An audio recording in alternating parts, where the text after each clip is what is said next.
Hello and welcome to Still Got Legs, a Doctor Who Rewatch podcast brought to you by Another Happy Studios. He's been dreaming about this his incredibly long life. It's finally time to meet the Doctor's wife.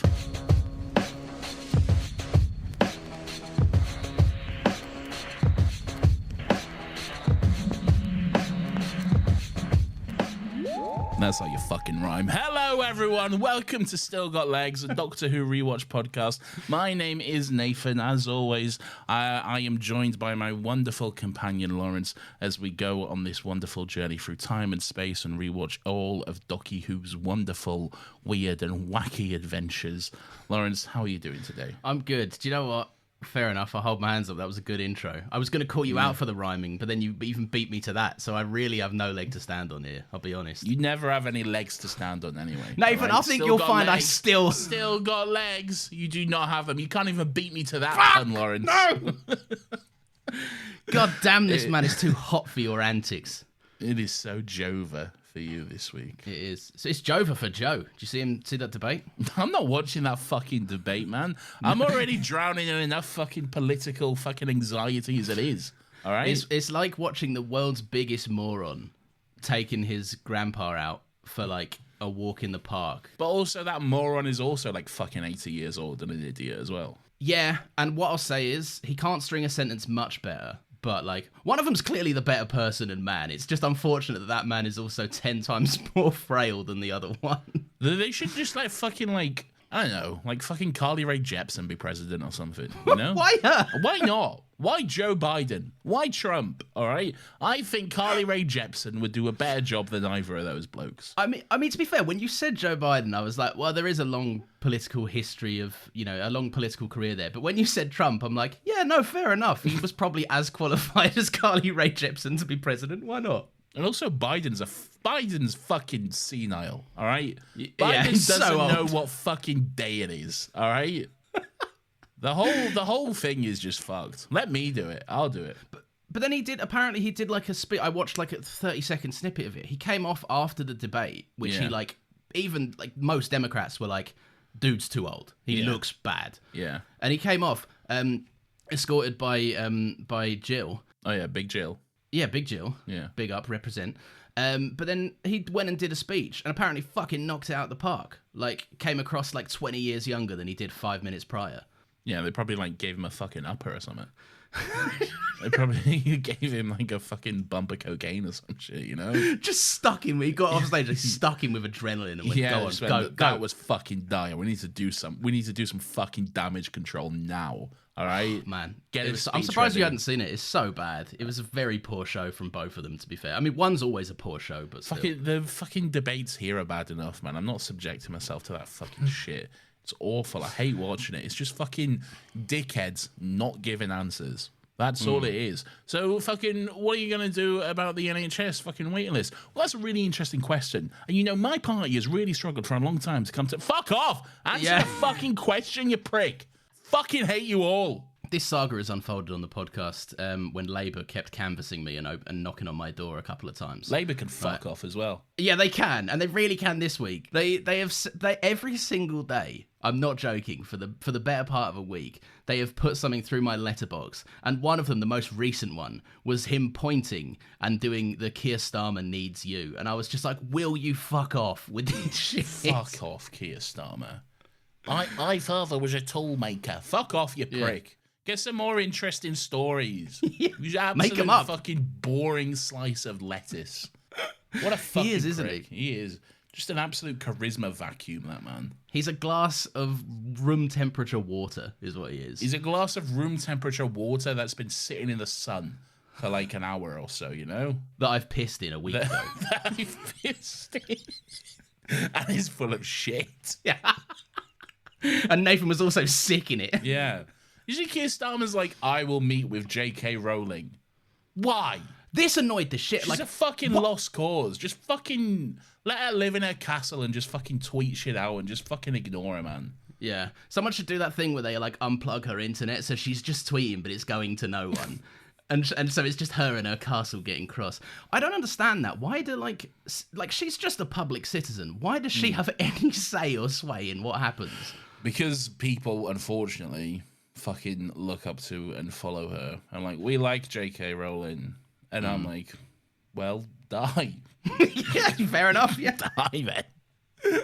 For all I care. Then, Joanna, you just fucking walk into the sea. The lot of you. Fucking the country would be a lot better place if you just fucking did. Anyway. That's 5 minutes of politics. That's 5 minutes of politics. Post that Ruby's politics meme. You know that one. What's going on? What are we doing here, Lawrence? I'll tell you what we're doing. We're here to talk bloody Doctor Who, because this is episode 78 of Still Got Legs, episode 78 of New Who. I feel like you don't always need to say Shut the fuck up. It is series 6, episode 4, The Doctor's Wife, written by Neil Gaiman, directed by Richard Clarke. The Doctor's Wife. I may have already said that. In fact, I did. But there you go. There it is. There's twice now. There he is. So good. You said it twice. That is The Doctor's Wife. Would you like to... Very nice rhyme. God, stop rhyming. It wasn't a rhyme. That wasn't even a rhyme. See, that just proves you don't have the ear for rhymes, Lawrence. You said, what did you say? You said wife and... I said twice and wife. Oh, it's got the... It's like the half, isn't it? Yeah, it's not even. You see, this just proves it. You don't know what you're doing. You don't know what day it is. It's too hot. Stop. Stop it. I won't. All right, fair enough. Nathan, general thoughts, please. Up to... Well, I'm not going to lie, Lawrence. I'm going to struggle this week a little bit because I watched this episode at the time of recording exactly a week ago today. Okay. Yeah. Because I thought, I'll get in a little early this week. I've already edited this week's episode. I've already finished it, so I can now just watch The Doctor's Wife and focus on that. Okay, and that was true at the time. But now I also, and this is entirely my fault, I realise, but you're making me at gunpoint watch a TV show that I don't want to watch for our other podcast. And in true Nathan fashion, I've kicked my feet up and have left it until the last possible minute. And only slighted yourself in the process.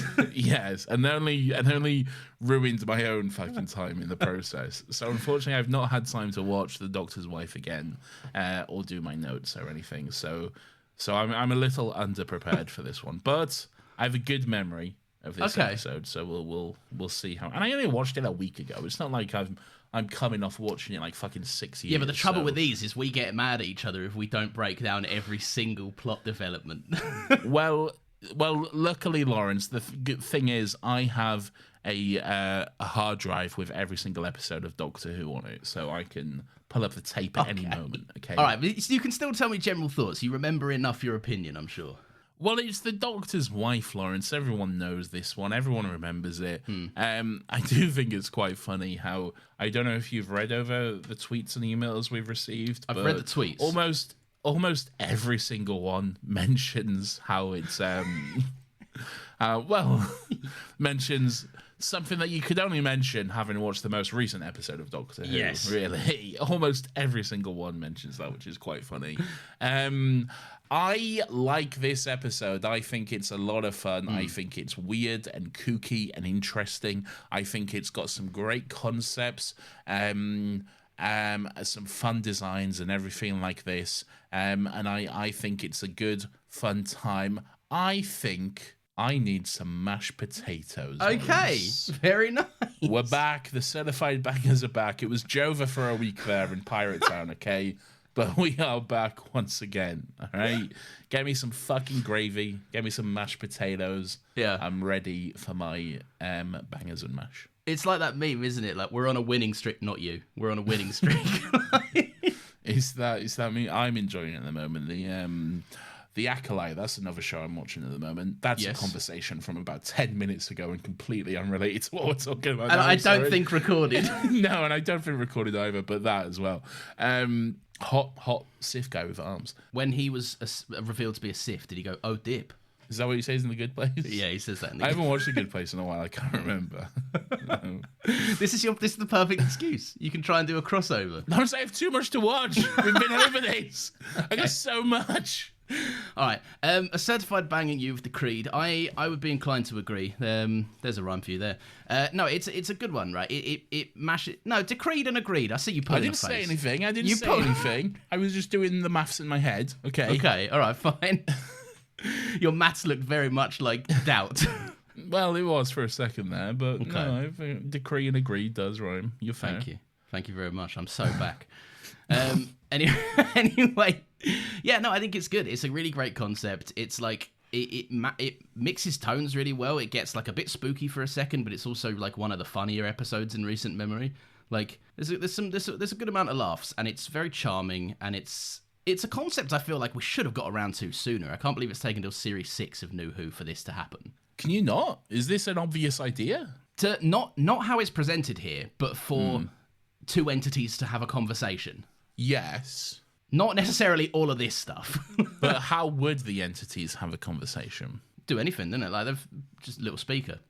What's up, mate? No. You right? No. Opens the door. Where you been, mate? I've been here for hours. And I blew up the other day. I was well up. I don't. And there's a fucking dog on my roof. No, you can't. I know. I purposely avoided tweets that mention it because I know we can't talk about that. What are we doing? Right, so, episode starts, there is a frail woman being led to she's in some weird place. Kind of looks like a bit scrapyardy, which is quite fun. Kind of looks like a quarry in Cardiff. In Wales, sorry. Incredibly tight space. Like, they're very, pushed against the wall, and you can tell they're shooting from one way, primarily, which is fun. Yeah. But I like that. There's an Ood, the Ood are back. There is an Ood, but something a little bit different about this Ood. This Ood has got cool greener eyes. What a cool green Ood this is. Yeah. Oh, wait, does it have green eyes at this point? Yeah, it's got green eyes. I've got that. That's in my notes, so. Are you sure? Don't you dare check the tape this early. I wrote down it's got green eyes at this point. I'm sure. I don't know if it has green eyes until it's possessed later on by House. Do you know what? I like the vindication. Pull the tape. All right, let's go to the tape, everyone. We're going to the tape. For context, by the way, Nathan always cuts it down when we go to the tape. It takes him a good minute to a minute and a half every time. I need to find the moment, okay? I was just fucking Ood. All right, fair enough. Let's hear it. I retract. He has green eyes, okay? Oh. Fine, well done. Thank you. I watched it a week ago, okay? But I don't trust you. I'm like, no, he doesn't know. He wasn't paying attention. The simple, feat to that is to make your notes. Yeah, well, I was busy, Lawrence. Okay. So anyway, the Ood is taking this woman. She's on her way. She's been escorted to a weird little platform, and they're not her family, but they call themselves her uncle and auntie. But they're everyone's uncle and auntie or something. What's going on there? We don't find that out till later, though, do we? No, I guess not. Yeah, so they're gonna drain her mind and soul from her body and swap it out. And they say quite eerily, there'll be a Time Lord come in. A little bit spooky, a little bit fun, a little bit quirky. Do they know who the Doctor is? Who knows? It's a mystery. Is this when we cut back to Team TARDIS in their little box? Yeah, so the doctor's telling fun stories, and I quite like this dynamic. Yeah, what's he saying? I can't remember the exact of the story he's describing. He's saying and then I told her it's the end of a story. You know when you cut in on a sitcom and it's and then I said in the bum. Then I said in the bum. Good joke. And then everyone laughs, and then we can move on with the scene. Yeah, that's true. There's a great joke in New Girl where it cuts to Nick and Coach, and Nick is saying, and Coach is like, "Why are you saying that? We just sat down. Why do you keep trying to start stories with the end of them?" It's such a good joke. It is. It's so good. I fucking love New Girl. We continue to preach New Girl and force it on everyone. We will. I quite like this little TARDIS dynamic because Rory's kind of reacting this is hogwash. He's like, turns to Amy and says, "You really believe any of this shit?" Oh, yes, and Amy's like, "Yeah, I was there, unfortunately." It's true, sadly. But anyway, something unusual happens. So Amy's worried about the Doctor's impending death. The Amy of the piece. Technically she is the Amy of the piece. She's always the Amy of the piece, technically. Has there ever been two Amys on screen? Oh, well. Yes, multiple times, Lawrence, and there will be multiple more times. Okay, so don't fret about that. Which was the Amy of the piece? Which was the Amy of the piece? Well, one's Amelia, so that's okay. Lawrence, we don't have time for this. We'll get in some hot water later. We'll shelf this for another day. Sure. There's a knock on the TARDIS door, Nathan. Who's knocking on my door while we're out in the middle of space? What's going on here? So this is one of them fun things where Yeah. I'm wondering if you actually remember or you're No, just I passing do. back to me. I do remember. I do. Of course I do. It's a little box. It's a little flowing box. It's a fun little moment because there's a knock in. The doctor opens it. He's like, "Oh," doesn't he like, "Oh, look at you, you sexy, sexy thing," or something? Does he say that? Is that what he says? He says, "You scrumptious beauty." Oh, well, there you go. There he is. yeah. So he's always saying stuff like that. Yeah. It's a little flying box or whatever, and he's very excited about this. I love the moment where he's like, "I've got mail." That's just a very, that's just a very cute thing. But it's like some kind of like Time Lord message box. Yeah, so he tells Amy and Rory it's essentially how, because obviously the Time Lords travel far and wide, they needed quite an efficient mail service. Yeah. So this box can capture a Time Lord's message. I think it's just like, it's essentially a voice note that has to manually go somewhere. Sure. Yeah. And then it can go and find that Time Lord anywhere in time or space. Yes. Which is quite fun. I quite like that. I like that we're getting a little bit. It's been a while since we had a good bit of Time Lord lore. Yeah, it's true. And the Doctor mentions this one is from the Corsair, a Time Lord known as the Corsair, who always had a certain tattoo on their body, no matter which regeneration they had, because they said, well, the Doctor says they didn't feel like themselves unless they had it. And I might be wrong about this because I'm not sure about Classic Who or if it ever was mentioned, but I think this might be the first time the Doctor Who has officially referenced the fact that Time Lords can change gender during regeneration. Really? Okay. Because the Doctor does say, the Corsair was mostly a bloke, but at one point he was a naughty woman or whatever, and they had sex or whatever he's doing. You know what he's like. None of that comes up with any of the Master stuff in Series 3? No, I don't think so. I don't think so, yeah. No, it's never, because the Master's They're never just been a happily gay together. woman. Yeah, the Master's never been a woman. Yeah. Well, yeah, not yet. Well, so yeah, I don't. Again, I might be right. I don't know if it was ever mentioned in Classico. I don't know. Someone will have to let me know, and they will. But I don't know. Is the Corsair a new character? Were they in Classic Who? I would say yes. It's a new character, but someone could easily prove me wrong on that. Well, because the snake tattoo seems like it'd be a hard thing to... Yeah. Unless it was like a background extra in a Gallifrey scene. But I looked them up because I was curious about this. What did you find? The only picture I saw was like it was artwork. Okay. So, and we obviously never see the Corsair in this episode. So I'm figuring maybe that's the only appearance has been in something else expanded after this point. First mentioned in The Doctor's Wife. Yeah, this is... Okay, there we go. Yeah, they've never been mentioned before. Should we talk about the fact that this is Neil Gaiman? We can do this, right? So this is a fun part, because I've always said this is the part of the series where I start to get hazy. Yeah. So, as a writer, Neil Gaiman doesn't mean much to me, but I know he means an awful lot to a lot of people. You've never seen one of those shows he did? Go on. Which one? You've never seen Netflix's The Sandman? No, I haven't. You've never seen Good Omens starring Michael Sheen and David Tennant? I have not. You've never seen another thing he did? It's an episode of Doctor Who. Is this the first Doctor Who he did? This is the first of 2 episodes of Doctor Who he did. One much better than the other. Hang on, he's only done 2? He's only done 2, yeah. Why does everyone go on about him then? What do you mean? He's a very prolific and famous writer, that's why. I don't know any of his stuff. He's a very famous author. And nor do you beyond the Sandman, by the way, and Good Omens. I don't know his stuff by personal experience, but I know of his stuff. I know of him. I know he's a very prolific, famous writer. I've just never really got into his stuff myself. Okay, fair enough. Yeah, no, like I say, I don't know the name that well. I know it's come up a bunch in Doctor Who. I was on Tumblr, Lawrence. You think I could get away without not knowing about fucking Neil Gaiman on Tumblr? Are you kidding me? I escaped the Tumblr wave. I was never part of that. Just like now, I'm not part of the TikTok wave. I feel like every generation I'll miss a social media, which I'm happy about. I should miss life. Where was that going? I don't know. Nathan, I quite like the concept that there's a Time Lord out there that just doesn't feel themselves without a little bringing a piece of them over. I think that's quite cool. The Doctor's never had anything like that. Yeah, a little tattoo. Yeah, I quite enjoy that. It's quite unique. It's quite fun. I like that you can get different placements. Like you put it on your arm one regeneration, you're like, not a fan of that. I'll do it on my fucking leg next time or something. Also, like, what's the What's the wait time like? Are you like, as soon as your regeneration's over, you're like, right, get me in that fucking chair now. I would do it then. Get that needle on me. That's why you're hopped up on natural painkillers, right? Oh, that's true. You got all that regeneration energy. You can just be like... Yeah, if it goes wrong, fucking chop it off, grow it back. Oh, do-over. Yeah, exactly. Fuck yeah. It's true. Dr. Disco, the Time Lord tattoo parlor, please. No. No, I'm joking. let's not demand work, okay? An Ouroboros. A what? The tattoo itself is the snake eating itself, the Ouroboros. I don't know what the fuck that is. It's the Ouroboros. I didn't know how to pronounce it this whole time I was doing a joke.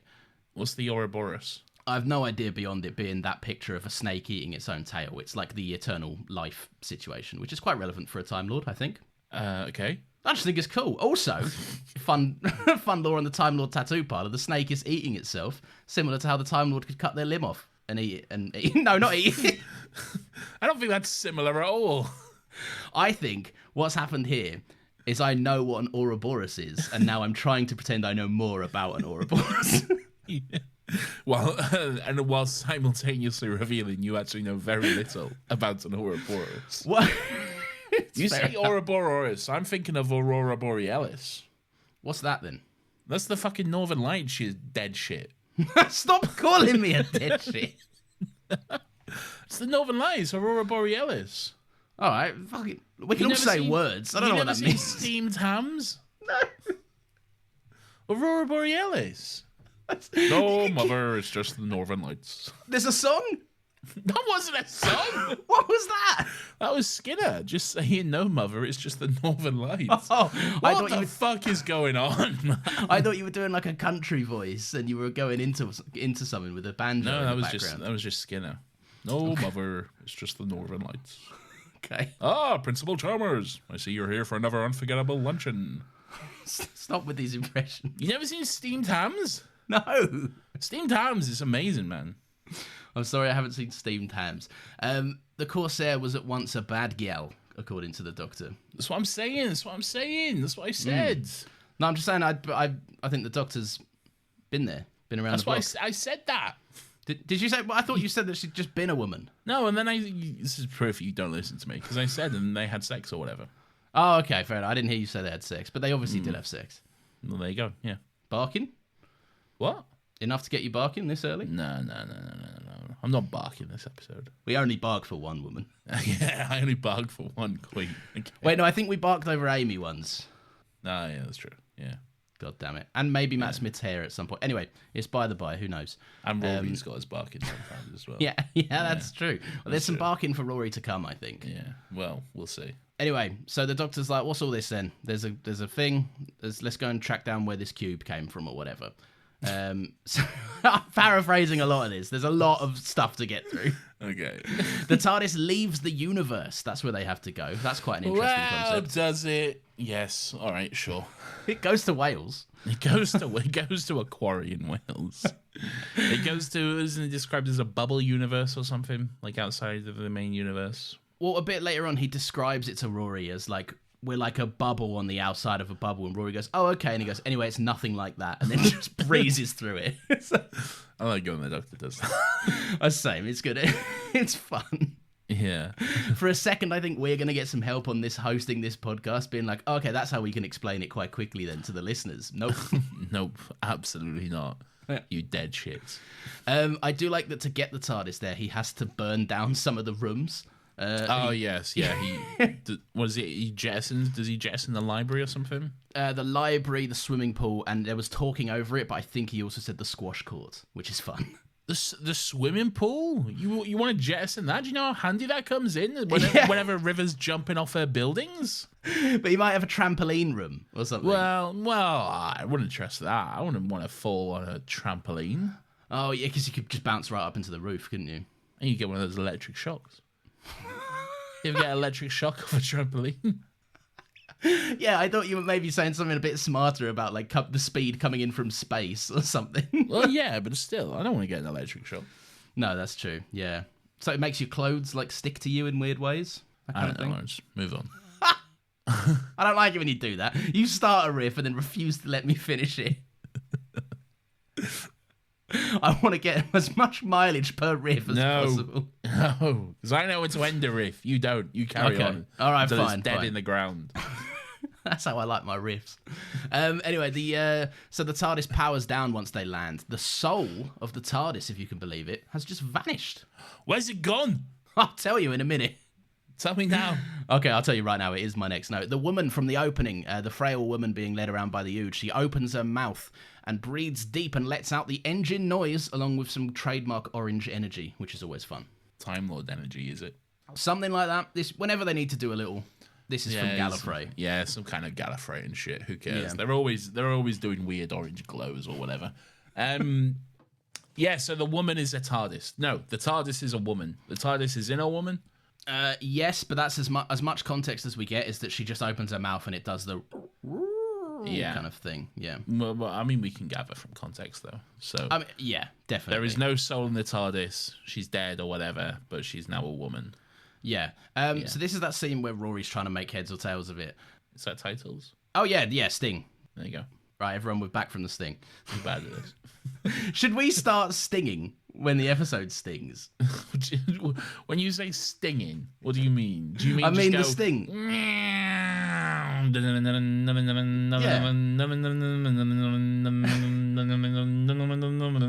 If I stay quiet for long enough, we can just use this.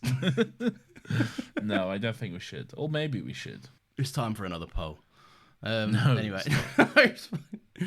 So anyway, once the Doctor kind of does describe it as a bubble and then breezes past that and says, no, that's actually bollocks, he then kind of lets slip in just another conversation that it's almost like the universe has a plug hole and they've fallen down it. Which is essentially what this space is. I think that's quite interesting. It's filled with rift energy, which is why there's just a bunch of like washing machines and various Welsh homeowners crap that they've discarded in a quarry, I guess. Whatever Jack has just thrown out that week as well. Yeah. Whatever Torchwood Dreck they've just been like, let's just throw this in our pizza boxes and you know. There's the head of a cyber woman. Yeah, head of a cyber woman. A Weevil's old, like, fucking jumpsuit or whatever, you know? There's 20 Weevils, all with bullet holes in their heads. Susie's just there as well. Susie's corpse with just a bullet hole in her head. But yeah, I quite like. What do you make of this like location? It's kind of like this junk space. It's quite cool. It's quite cool. It doesn't become quite cool until later on, I think, when we start making use of it. But yeah, it's visually very interesting. There's a great shot a little later on in the episode where the Doctor and Idris, I believe, are like standing on this ridge, just like looking over all the junk and stuff. And there's like a big sort of crashed ship and everything else. And well, at that point, we know what all the junk actually is. Yes, don't we? yeah. And there's Yes. I think there's that junk. There's also like just rift nonsense. Which is quite nice. I like the idea of... We'll get to it later, but they have to rebuild something. I like the fun idea of the Doctor being like, where does this washing machine part go in one of these? I think the washing machine is what they have to rebuild. Oh, really? In the same way that the police box... it's a TARDIS. It's a TARDIS. I see what you're junkyard, saying, okay? yeah. Yeah, I think the washing machine is a TARDIS. Oh, that's quite cool. Yeah. Really unfortunate. You're in a rush into a washing machine. I gotta climb in this fucking little hole.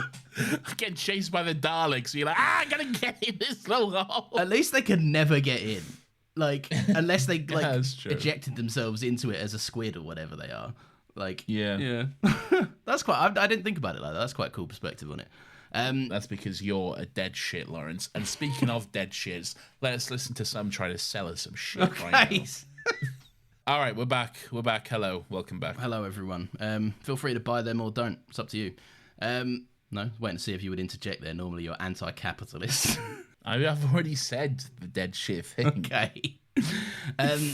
So anyway, they all rock up, that being Auntie, Uncle, and we don't know her name, I don't think yet, but anyway, the woman, who is obviously Idris. a TARDIS.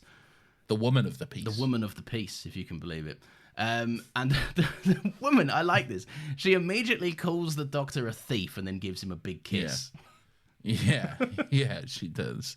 She comes running up shouting thief, she gives him a big kiss, And then isn't that when she says, oh no, sorry, I'm thinking ahead. Sorry, go on. So Auntie and Uncle also say hello. And Uncle kind of is like, they're both. I like the vibe they give off. They're both proper freaks. I like Uncle's vibe especially.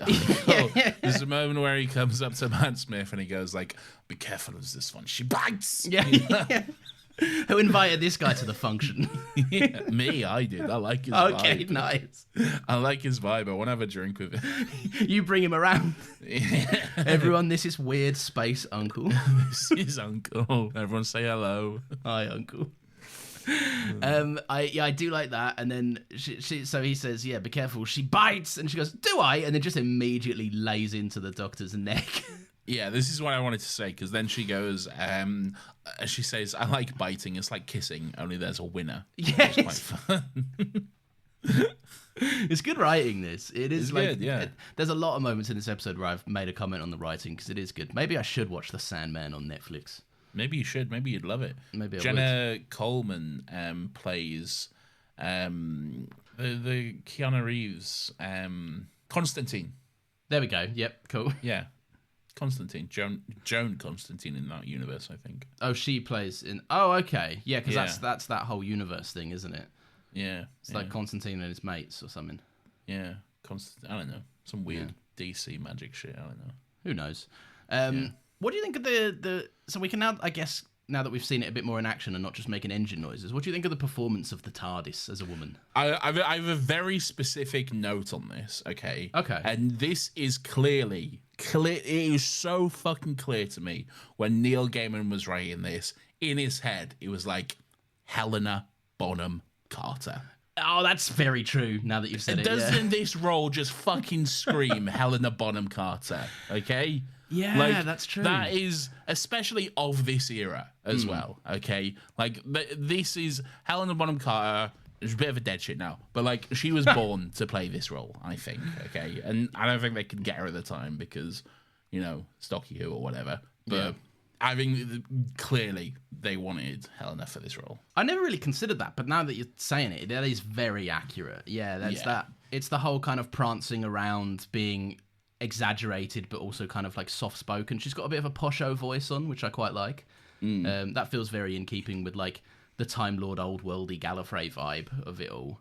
I know it's probably just this woman's voice, but the TARDIS is inhabiting her now, so it will express however it needs to express, I suppose. Yeah I like the way she talks, the way she like, because she's a TARDIS, she can see all the fucking time and space essentially. She gets confused about like where she is in the conversation, and she's saying things that she'll say in like a minute's time or an hour's time or that kind of stuff, because it's not linear to her. It doesn't make sense really. And now she's suddenly been forced to live this sort of linear path instead, which is mind-blowing and confusing, but very interesting. It is really interesting because, like you said, we've never conversed with the TARDIS directly, but she obviously would be capable of all of this knowledge. Yeah, like, of course. She's a time machine. Yeah, so, which is nuts. Like, but this is kind of what I mean about the good writing of this, right? Because that's a hard thing to conceptualize. It would have been easy just to make her a bit of a quirky weirdo.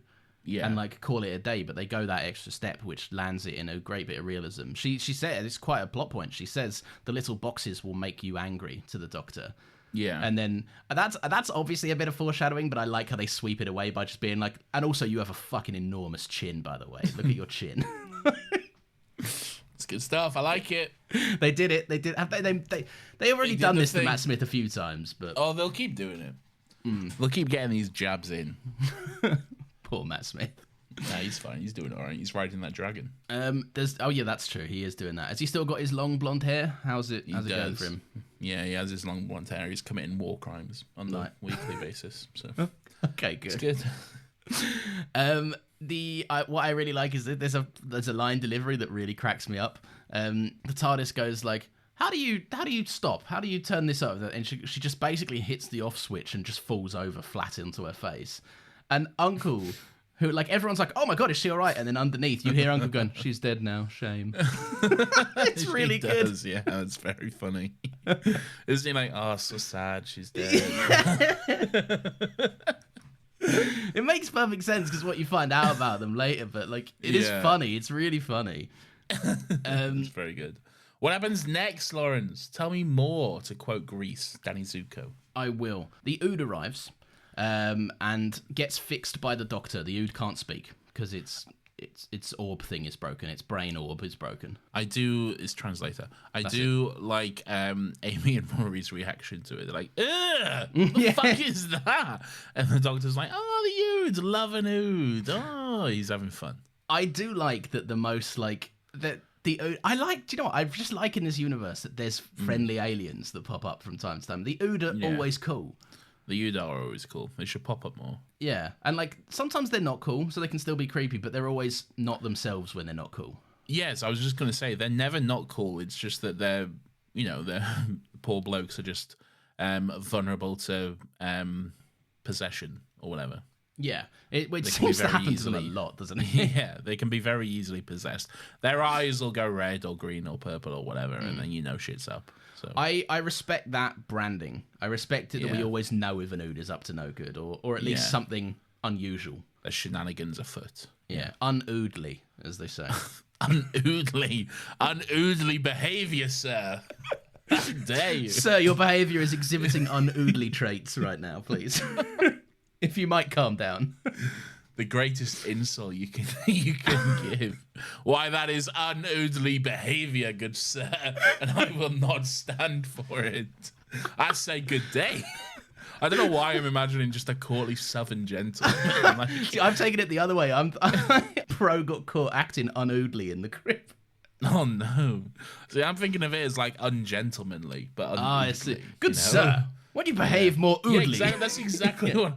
Why, I say, good sir, that is unoodly behaviour, and I would not stand for it in these here So parts. yours is just Benoit Blanc and the Ood. Yeah, pretty much. Amazing.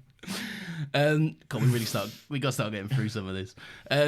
Anyway, the Ood arrives, gets fixed up by the Doctor, and obviously now they can play the distress message from what turns out to be a Time Lord to the Gallifrey High Council. Isn't it many distress messages? Isn't it like a whole bunch of them? And it's all mixed together? They seem to think so, but I can just hear one voice. No, I can't. I hear many. I think that's you, mate. Really? Yeah, I hear many. There is a moment later on where there's many. I think it's many. Let's go to What's the tape. our second go to the tape? Our second appearance of the tape. There's very clearly many voices. Right, in my defense, there's one clear voice and the rest are background. There is one clear voice, but there is lots of little voices underneath it, though. Yeah. All right, fine. All right, tell you what, we're 1-1 on going to the tape. Oh, there we go. I quite like there's a nice little Time Lord culture detail. I quite like that it rolls off the tongue for that guy to say, I don't know when I am, in the same breath that we would say, I don't know where I am. That's very fun. That makes sense. Time traveling boys. Anyway, there's a house, Nathan. Don't know if you're aware of this. There's a house. They keep saying like house repaired us because they say like house repaired nephew. Maybe I just saw that in the clip I watched. It's a handy tape. Handy. Oh, I remember this. Auntie says house repaired. House repairs all of us. So who is this house? It's Michael Sheen. Yeah, it doesn't sound like Michael Sheen. He's doing a great voice. No, it's Michael Sheen with Hello, yeah. I'm Michael Sheen, you know? Yeah, it's definitely been boosted for a bit of that gravitas. Amy, Rory, why shouldn't I just kill you now? It's not a bad house. You're doing a good house. Yeah. See, I could do house. They should have got me. All right, tell you what. For this podcast, I'll do the notes. You do the house stuff. Sure. It's a good distribution. Sure. Anyway, the Doctor is chuffed by this because that's obviously the distress signal came from here, so he reckons bound to be a bunch of Time Lords here. Yeah, fucking whole bunch of my mates just nearby. They are all dead, but let's forget about that for the moment. Yeah. Let's forget about the fact that I myself killed the entire Time Lord race, and I am very, very much aware of the fact that I am the only one in existence, but sure, I'm sure there's just a whole bunch just hiding somewhere. They do touch back on that a little bit later. Like and it's not too far out of the realm of possibility. No, I'm being very facetious there, and I actually like the fact that the Doctor will be willing to be a little bit naive to that as well, because he's just so hopeful. Really, he would ignore the obvious, like, red flags and signs of a lie and stuff, and be like, oh, but there's Time Lords, you know? Yeah, oh, there must be. Yeah, I heard them. Yeah. Yeah, here we go. Yeah. I also like that this is a nice difference from the 10th Doctor to the 11th Doctor. This one's actually exuding a tiny bit of hope, whereas if this was the 10th Doctor, he'd go back in the TARDIS, go to Wilf's house, take his gun from under his bed, and come back and be like, where the fuck are they? And then he wouldn't say anything to anyone for half an hour. He'd just sit in the corner and have a big sulk. Yeah, he'd open that cupboard and then go, and then just sit there. Yeah. He'd do a bit of... Oh, yeah. That's in the build-up when he's walking there, and it's going dum-dum-dum-dum-dum-dum, and he's going... Yeah. Oh, Tim. I miss you, but I also don't. I'm very glad we're past some of those reactions now. Not me. If he shows up, I'll kill him. Oh, don't. I'll shoot him. So the Doctor, they kind of... He's like, right, there's Time Lords. I'll go have a look for him in a sec. They'll get a bit more House information. House is a sentient asteroid, which is fun. Ooh, I love the idea of a sentient asteroid. Hello, I'm an asteroid, but I'm sentient. I recently watched Guardians 2. This is very ego, this stuff. This is not ego. It's a bit ego. It's an evil... Ego's a horny... Fuck, what's his name? Kurt Russell. He's a horny Kurt Russell type. Yeah. You know? He's like, hey, I had sex with all these aliens, you know? Yes, Drax, I have a penis. Yeah, it's not bad. That's the way Drax goes, huh? Very nice. The joke is Drax exhibiting gay traits. Yeah, because gay is funny. Do you see those pictures of fucking Superman and then Clark Kent, like side by side? And Clark Kent's got a fresh fade. Two different blokes, mate. I Yeah. don't know what source James Gunn has added, but he's done it. He's cracked the mystery. You know? Those are two different men. See, I'm going to push up my glasses here and look down on you and go, actually, I think they're both David Corran Sweat, Nathan, so up yours. Well, you're a fucking... Yeah, but you're being facetious and a cunt. I am curious... Do you know what always makes me laugh? There was a piece of marketing for... I can't remember if it was Man of Steel or for Batman v Superman, but there was one of them. There was a bit of marketing where Henry Cavill went to Times Square. Oh, okay, you're right. And it was covered in billboards for either Batman v Superman or Man of Steel, whichever one it was. And he himself had a Superman shirt on. And he was just stood in Times Square. And the whole idea was, see, they can't even recognize Clark Kent in Times Square. But it just looked sad because it just looked like no one knew who Henry Cavill was, really. It just like, see, they don't know. And I'm like, oh, no, I don't think that's it. Oh, honey, baby, sweetie. Oh. You've been to Times Square, right? Like, it's so busy of a place as they well. don't give a fuck. Yeah, you could be fucking Taylor Swift and they wouldn't give a no. They would. Yeah. But they're not stopping for most things. Yeah. Okay, like fucking. Too many people go to New York for it to be a big deal as well. Like, New Yorkers are at the point where so many famous people live in the city of New York. Yeah. That they're just like, oh, that's that guy. I see him from time to time. If you get in their way and slow them down for 30 seconds, they will actually kill you. Yeah, the 30 seconds you'll be in the ground already by that point. They will stab you in the face. Okay? House does let the Doctor know that there are no current Time Lords here, but he doesn't allude to what's happened to them. He just says plenty of TARDISes have landed here. So I guess the Doctor assumes that they've all like landed, and then House has helped their TARDIS, and they've refueled. Yeah, they've had a good time. They've had a hot dog. They've had a little chat with Uncle and Auntie and this mad bitey lady or whatever. And then they've been on their way. But secretly, House has been like, I've actually gobbled them all. Yum, yum, yum. Yum, yum, yummy Time Lords. There's a nice scene where Amy brings up what the Doctor did to the Time Lords. Have we seen them have this conversation? I don't know off the top of my head. Specifically the Doctor and Amy? Yeah. I don't think so, but there's a lot of in between the pages stuff we haven't seen. Well, I quite like that they're able to just do this off screen now. This was a big part of Ten's growth, where we had a sit down scene with each of Ten's companions, where he was like, "So there was a war, so I killed them all." yeah. I don't think we need it with every companion. No, we don't. It would get a bit stale, really. It would. Yeah. So I think it's fine to have this off the pages. Yeah, I do too. I like that. I like that it's just they've had their nice moment elsewhere. It adds a bit of depth. What else have they spoken about? It alludes to that stuff, which is nice. Sex. Well, once very briefly, yeah. Yeah. So, anyway, Rory's here now and everything is well. Yes. So the doctor wants to explain so that he can be forgiven, he tells to Amy. And Matt Smith's performance in this is really nice. It's very, like, lump in the back of your throat, the way he kind of... Oh, this is nice. Yes, yes. Doesn't Amy the one who posits that to him? Or she says, like, you know, you just want to be forgiven or something? Yeah, she says, you just want to be forgiven. And he pauses. You see him stop. It obviously resonates with him, and he slowly turns and he just goes, "Don't we all?" Oh, that's sweet. Yeah. And I've come to really appreciate that. Like we spoke about 10 a second ago, but this is an older, wiser doctor, and even though he's younger and more goofy a lot of the times, but he is a bit more emotionally ready and available, which I really appreciate. We won't get into this much, but I like how that will play into later stuff to come as well. Yeah. On a certain day. Yes, actually, yes. that's a very good point. Yeah. So there is an interesting suit talk development that we need to discuss. Oh, okay. I'm interested. I'm intrigued. I can't remember anything specific, so here we go. You can't remember anything full stop. I can, Lawrence. I've got all the memories. Okay. So the doctor tells Amy and Rory, "I've left my Sonic in my jacket." And Rory goes, yeah, I know where we're going here. Yeah. Rory goes, "But you're wearing your jacket." And he goes, "No, I have two." So Yeah. we can determine from this the doctor has two jackets now. But I Yes. posit you this, okay? He is lying. Okay. Okay. He does have his Sonic on him, okay? Okay, yeah. Oh, So- yeah, there's a... You do need to take that into account, okay? That's true. But Okay. also, we know he has at least two jackets because, first of all, he wore a different jacket in Series 5. This is what I was saying, yeah. Physically, he has at least two. I don't know if he's gotten rid of that one since then, but he's had at least two jackets. He took it back to the 11th hour time and setting and just put it back on the hook for that guy. Yeah.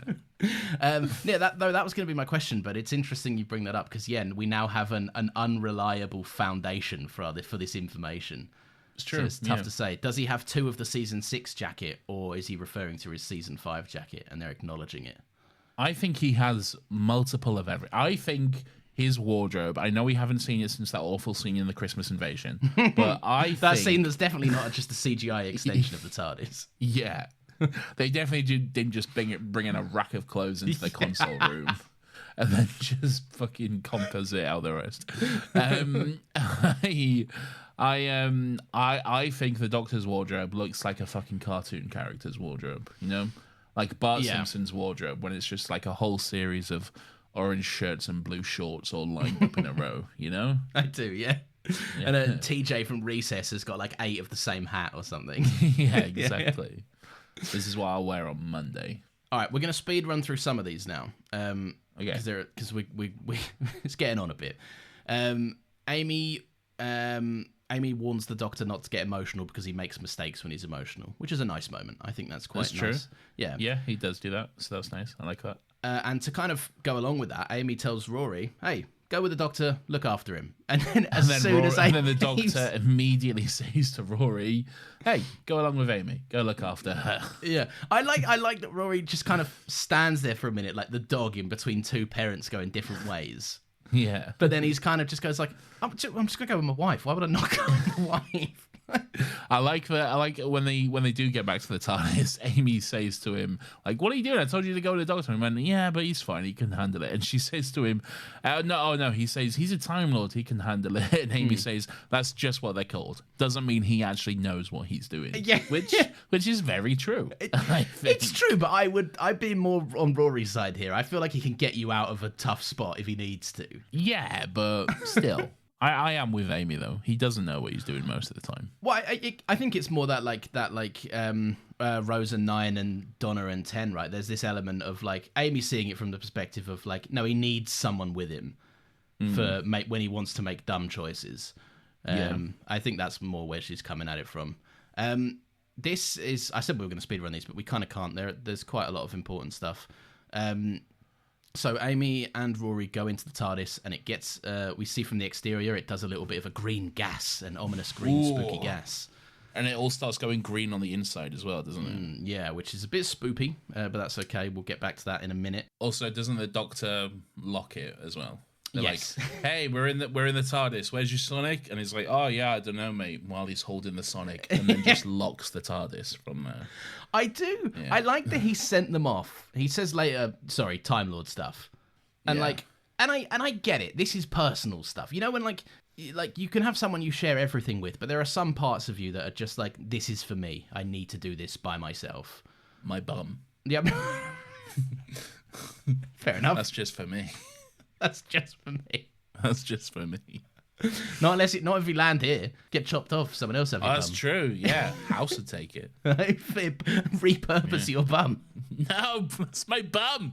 I need it. But you're not dead. You've just got a triangle hole out of yourself. No. Where do I poo? It's exactly what I didn't want.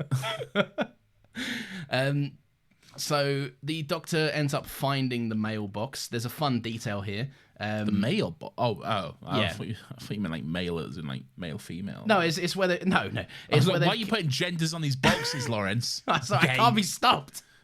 God. It was all that JK talk early in the show. Yeah. Your queen, you love her. No, God no. You do. But no, he finds the box. There's a really fun detail here. Because he opens it up and there's a bunch of the Time Lord messenger cubes that are in there. He opens up a little cupboard. They're all in a little cupboard. But the cupboard Like itself, did you notice Yeah. something about it? Wasn't it just a little? No, I didn't. What is it? Is it a TARDIS? It's very TARDIS-esque. It's a down the middle split for the doors. It's kind of got a TARDIS blue colouring to it. It's very fun. Oh, I didn't notice that. Oh, it's quite fun. Yeah. Yeah. Yeah, I thought, and it's almost like a bit of a sick joke because you just open it and there's a bunch of dead Time Lords. Oh, that is kind of grim. Yeah.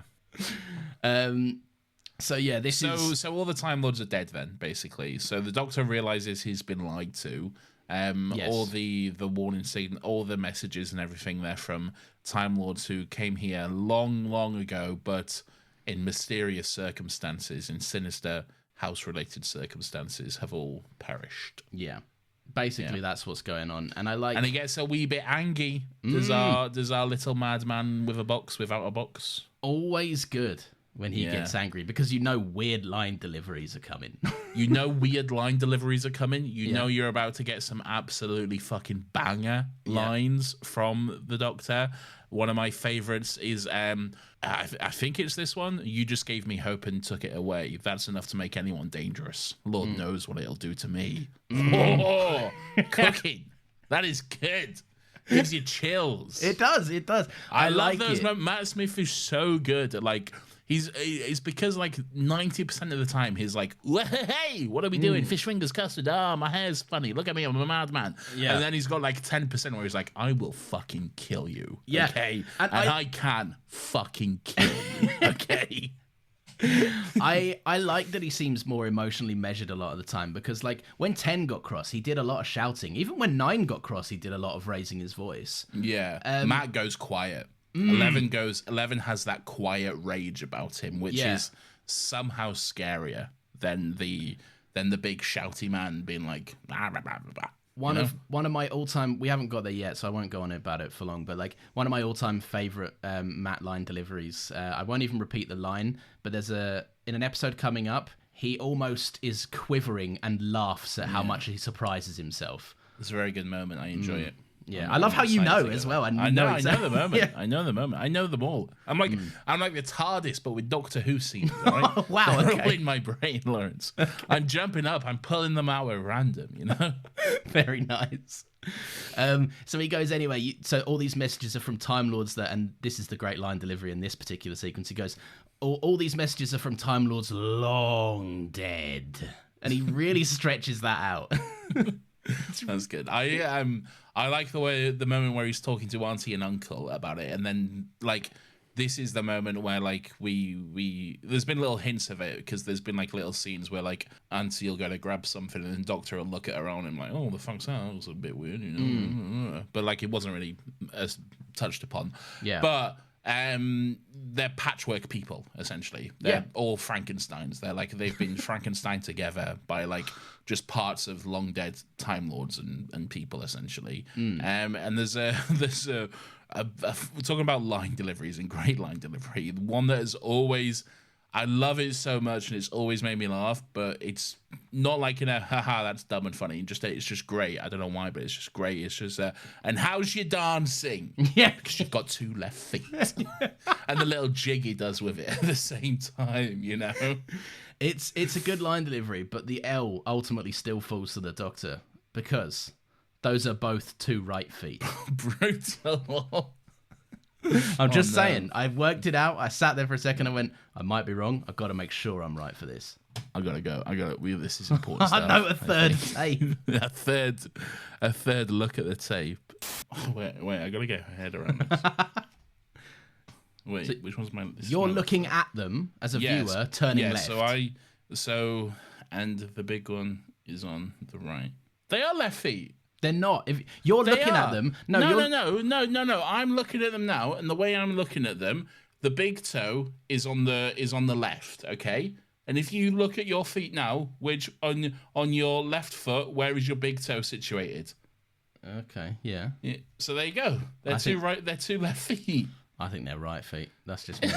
They're left. I guess we can call that inconclusive. No, I think we can say you're wrong, you dead shit. When you call a man to the tape like that, you put his honour on the line, right? That's 2-1 for me. Okay, fine, 2-1. I'll accept it. That's fine. I'm not above it when I'm wrong. Fine. Okay, go on. So yeah, I like this. Anyway, this is the big moment the Doctor really gets fucked off. Because Auntie has Corsair's arm tattoo. Yes. The Ouroboros that we've discussed, and we both know what it means. yes, sure. So Uncle and then I like that they don't really sense the danger here. The Doctor's like, nah. Yeah, and she's like, yeah, he had a nice big arm. I took that. He's got the fucking kidneys and a spine. Great stuff. Yeah. Yeah, it's good. I like the delivery from her. Yeah. I like this moment particularly because it's a bit of pseudo rage from the 11th Doctor because he tells them to run. He's like, run away from me, and then it's just like, now those 2 fucking idiots are gone. Well, he's never gonna chase them, is he? He's never gonna be like, I'm gonna get you. That's not his vibe. He's just like, I cannot deal with you right now. Just get the fuck away from me. Yeah, leave me alone. Yeah. Let me stew in my own anger for a moment. Yeah. What happens after that, Lawrence? What else is going on? So the woman TARDIS. The woman TARDIS. The Idris of the piece. The Idris of the piece, yeah. She's been put in a little cage. The Doctor goes back because he remembers that she said the little boxes will annoy him or something. I'm in a cage. Anyway, go on. Yep, good.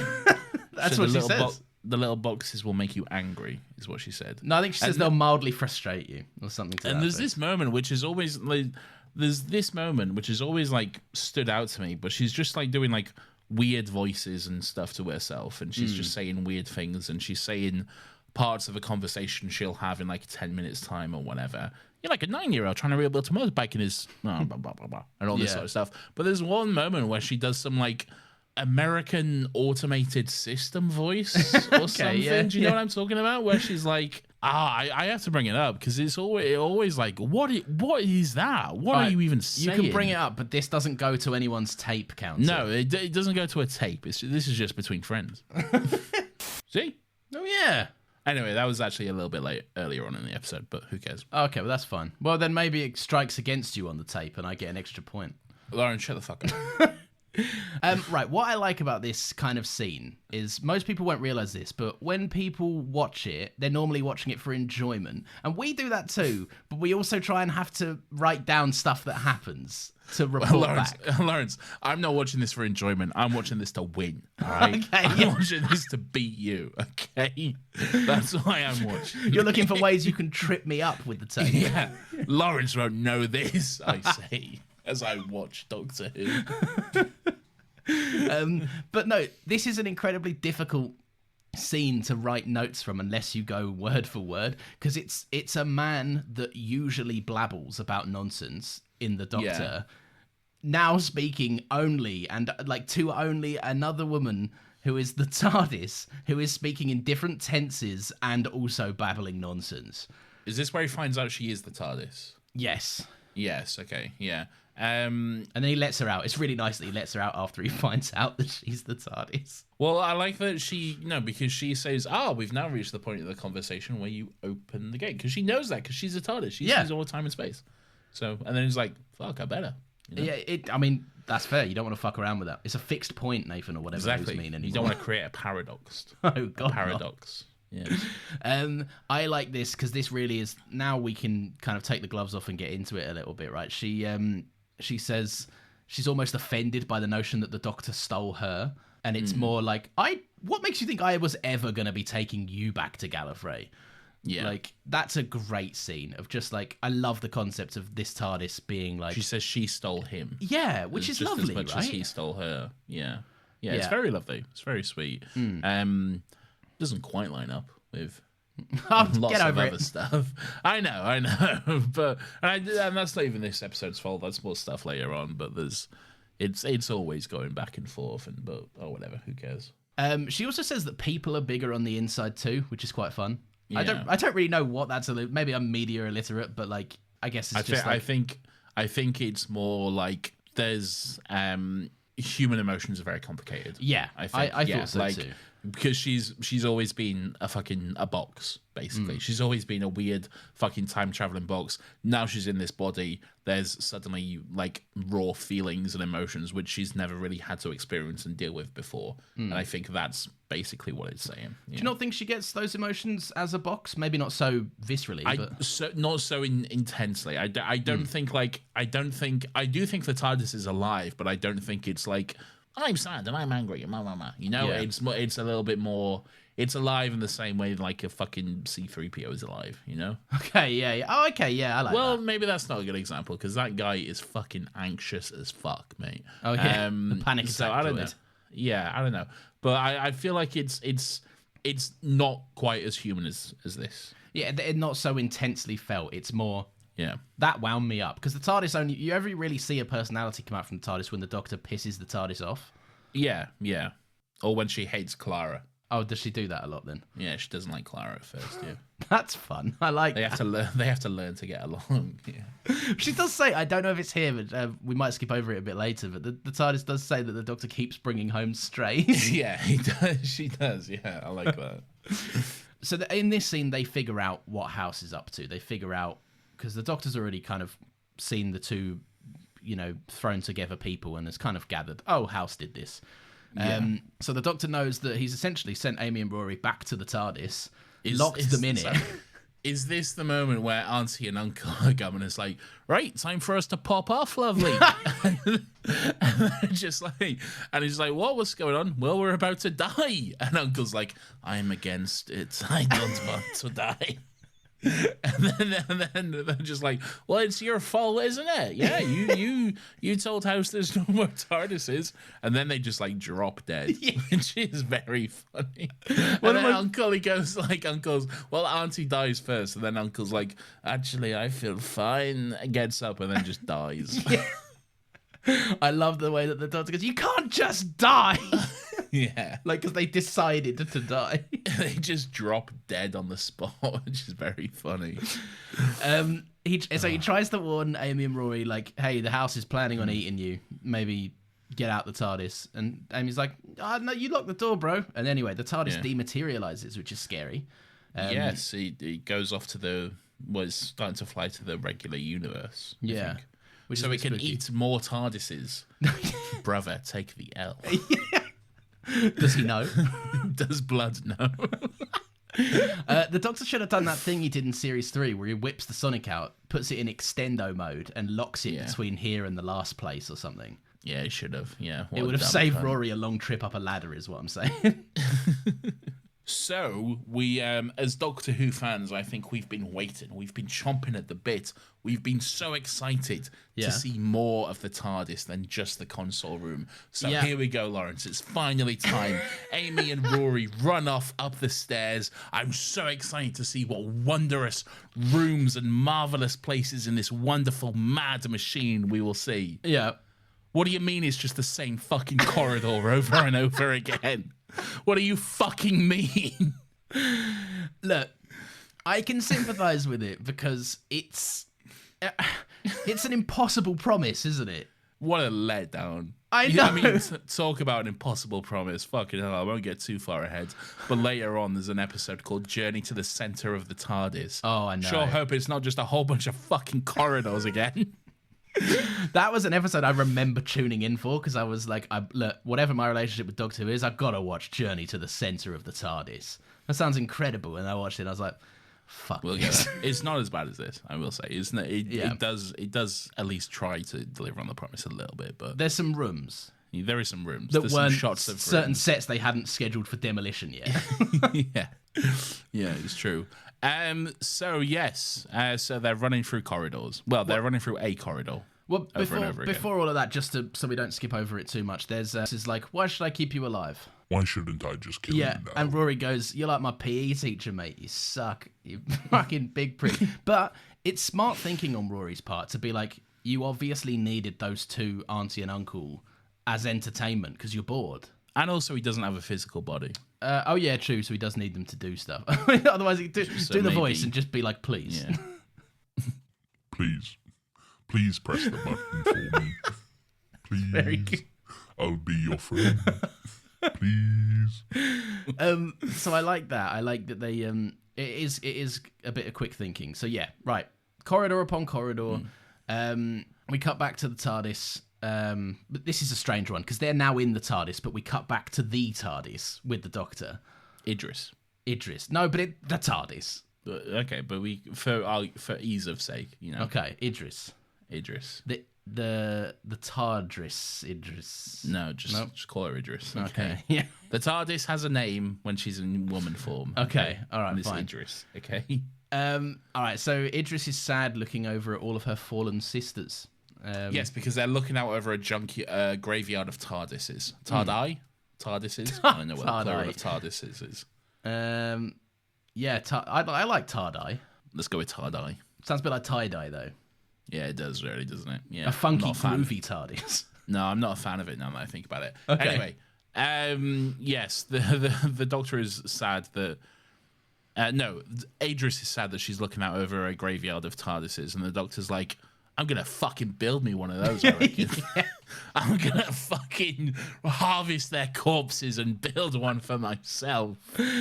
I like this because it's the difference in how they think, isn't it? The TARDIS does feel organic, soulful, and kind of you have the entirety of time and space in your brain, and it's already a bit much because you're now in a human form, which is quite weak. Right, Yeah. so there is this outpour of sadness a little bit, and the Doctor's like fucking basically already got his toolbox on and his goggles. He is chomping at the bit to get down there and start just jamming stuff together. Yeah. So, Lawrence, let's talk about it. Junkyard TARDIS. Okay. Elephant in the room. Okay. So the Junkyard TARDIS was actually a Blue Peter competition. Oh, okay. Like, so you could, hey, design a TARDIS. It was like in 2009, so like way back. And they were like, hey, design a TARDIS console room and made out of like scrap and junk and we'll put it in an episode or whatever. Yeah. And this was designed by Susanna Leah, who was like 12 years old, I think, at the time or something. Initially, this was supposed to appear in Series 5, I think. But then because of scheduling, the episode wasn't quite ready yet. I don't think Neil Gaiman had finished writing it. So they pushed it back to Series 6, which is why the 9th, 10th Doctor TARDIS has just been hanging around in like a warehouse for like 3 years. Oh, okay, that backstage. makes sense. Yeah. Yeah. I tried to reach out to Susanna Leah and see if we could get her on the podcast, see if we could have like a quick 10-minute interview just to discuss this, because I thought that would be cool, okay? This girl has almost no internet presence, though, in the modern day, okay? I have found some people called Susanna Leah on Instagram, and I've sent messages. I've had no response. So I don't know if the people I have responded to are actually them. I have no way of knowing. Okay. In the little work I've done, I wasn't able to find this person. So I feel a little bit let down by myself because of that. Look. But when I was watching the episode, I thought, oh, that would be cool. I should do that. And then not realizing we were recording like 4 days later. I should have been like, oh, fuck, I should have had this idea weeks ago. You know? Well, I don't know if you did any better than me. We have bad luck in this regard. Back in Love and Monsters, I reached out to the designer of the Absorbaloff You actually spoke to him though. That was going to happen. Yeah. Anyway, no disrespect to the person whatsoever, right? Because they still make content. I'm pretty sure it's like some of it's Doctor Who focused, and they seem for all intents and purposes pretty cool. But there was a bit of a miscommunication in the date, and it basically came about where we wanted them on for a specific episode, or even just a quick voice note for that specific episode. And they were like, hey, I'll be around to do this in like 3 months. And I'm like, we're going to be 3 months past the episode by this point. There is not much point. Don't worry about it. And that's not their fault. That's ours, really. No, yes. But yeah, anyway, so that's how unlucky we've been. One day we'll get someone. We'll get Stefan Powell on. Yeah, like in the tweet. I see it. We'll get Stefan on. He'll come. That was so anticlimactic because I text Nave and said, Stefan Powell's coming on, because I saw he'd liked the tweet. And then just nothing came of it. Well, we'll see. We'll check back in a few years. Yeah, we'll see. When we get Stefan on. Yeah. Stefan, you like the tweet and you know that's legally binding. So yeah, exactly. So in and amongst building this TARDIS, I love the Doctor and Idris having a bit of an argument. She's kind of... I love this, yeah. Yeah, it's so good. She's pissed off that the Doctor never reads instructions. And they finally address the long disputed push-pull debacle, which is very fun. It used to be a thing on this podcast. I would often say he pushes open the doors that say pull to open, because I think it's funny. Yeah. And here they are. They reference it. They stole my bit, Lawrence. You've watched this 10 years ago. They stole my bit. Neil Gaiman's a hack. Okay. Fair enough. So I quite like it. They get to almost air out their dirty laundry to each other a bit. Yeah, I love the moment when Matt Smith is just like carrying something along, and Idris is just like going off at him, and then he's just like, you know what, fuck this, and then just like shoves it down. He's like, right, listen, okay, while we're talking, with mouths, finally, okay. He's just had enough, and he just cannot focus on what he's doing. Because it's nice at first, but then you get into it, don't you? It's like if you haven't seen an ex in a while, and then something gets brought up, and you're like, well, that was always your fault, by the way. Like, it's a fun moment because the Doctor goes, while we're talking with mouths, you were never very reliable. You never took me where there's sometimes where you never took me where I wanted to go. And then she comes back with the hardest line of, no, but I always took you where you needed to go. And then you're suddenly like, oh, the vibe has changed. That's nice. That's very nice. What a beautiful line. What a beautiful moment. Yeah. Indeed. Anyway, she's got 18 minutes to live. Don't know if you knew about that. Yeah, she's got 18 minutes to live. She's also got a dog on her, but whatever. All right, let's jump back to Amy and Rory. Yes. Okay, while they're running through like the one corridor 17 times. Okay. Yeah. We get another Rory death, do we not, Lawrence? Do we add one to the tally? Yes. So we will add to the tally. Do we add 2 to the tally? Well. No, we can't add 2. We can add 1. Okay, let's go through them. Right. What happens? So guide us through it, if you will. The first one, Rory's been sat there for hours waiting for her. Because they get separated. Yes. They like... I think it's very funny how, like, there's, like, one moment where Amy, like, runs through the door and then it closes on Rory and he's like, wait, no. And then he's like... Oh, I've been here hours. She just walks around the corner and he's there. And he's like, oh, I've been here like 4 hours waiting for you. It's like, oh no, how terrible. Anyway, let's go down this hallway. And then it just happens again immediately. Like, they don't even think to like, hey, since that happened, maybe let's like hold hands or stay on the on the same level as we run down this haunted corridor, you know? No, let's just do the exact same thing again. No lessons learned. Love that for them. It's fun. It's even funnier because later on, when earlier on when the TARDIS went all dark before House's presence was known in the TARDIS, Amy actually quite sweetly said, "Rory, hold my hand," because it got dark and scary. Yeah, it's true. So, God damn it, Amy, take your own bloody advice. So anyway, that happens. Then it happens again, but this time Rory is furious, and he's an old man, and he's got big silly old man makeup on. Yeah, he's got big old man nose, big old man ears and hair and everything as well. And doesn't he say something like, they come for me at night or something? Yeah. Who's that? Yeah. What's that about? Who's they and what do they do? I don't know. It's interesting and spooky because like... all the different variants of the 10th Doctor, I reckon. Yeah, they all come take it. You've got 10-14, 10-2, and I'm sure there's another one. The one that there's probably did regenerate but kept the same or something. And the hand also. And the hand is just there, like Thing from the Addams Family. it wobbles the jar and breaks out of it by smashing it on the floor. And then just like walks along, you know. Yeah, that's a bit ominous. They don't. I do like that Rory, like, it brings out the worst. He says, like, 2,000 years I waited for you and you did it to me again. And he's like, and it's like, damn, bro, it's not Amy's fault, but I get it. Yeah. Yeah. But then something else happens. I can't remember what, but then he's a skeleton. He's just a little skeleton, isn't he? Yeah, so this is the death we can count. Yeah, this is the one we can count. Yeah. Okay. And then I do So like I'd like to tell you, what's that? Is that 5 or 6? I've been hoping you've been counting. Fuck, I need to put this on a spreadsheet. All right, let's go back. Let's go back through them. Okay, so we have first death in Amy's Choice. Yeah. Okay. He was killed by an old woman. All right. Yes. Second death in the Lizard storyline. He was shot by his sexy Leia and then erased from time. Yep. Third death in the Series 5 finale when he perished in the fires of the Blitz. Correct. Okay. Yep.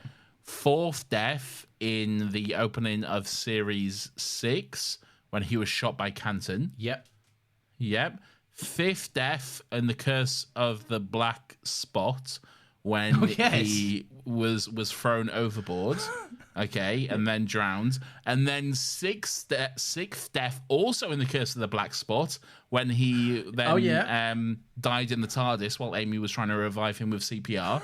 Okay, so this is the 7th death. The 7th death that man has had. Insane. And again, for context, I'll always provide this. He is 4 episodes into being a series regular. Yes. So that's fun.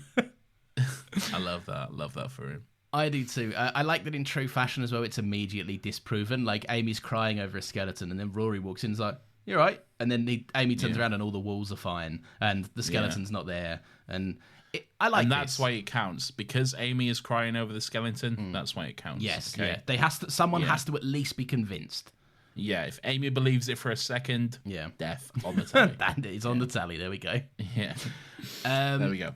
In between all of this, the TARDIS lady Idris has kind of blown a bit of Time Lord energy into the makeshift The TARDIS. Junkyard TARDIS. Yeah, the Junkyard TARDIS is his official name. Oh, is it? Okay. Yeah. There we are. I like this. I like that you get to see it. This is a TARDIS without a shell or an exterior.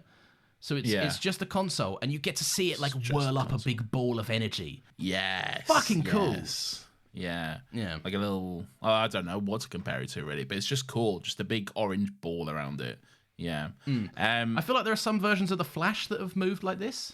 Not a big orange ball. I think you're thinking of all those big balls at the end of the Flash when they're all like, look out, all these big balls are colliding. Oh, look at all these dead people. Oh no, the dead people balls. The dead people balls, yeah. I think that's what you're thinking of. Inside the ball, it's just a bunch of coffins rattling around. Yeah. Look at all these dead people. We made them young again with CGI. Doesn't it look good? Clap.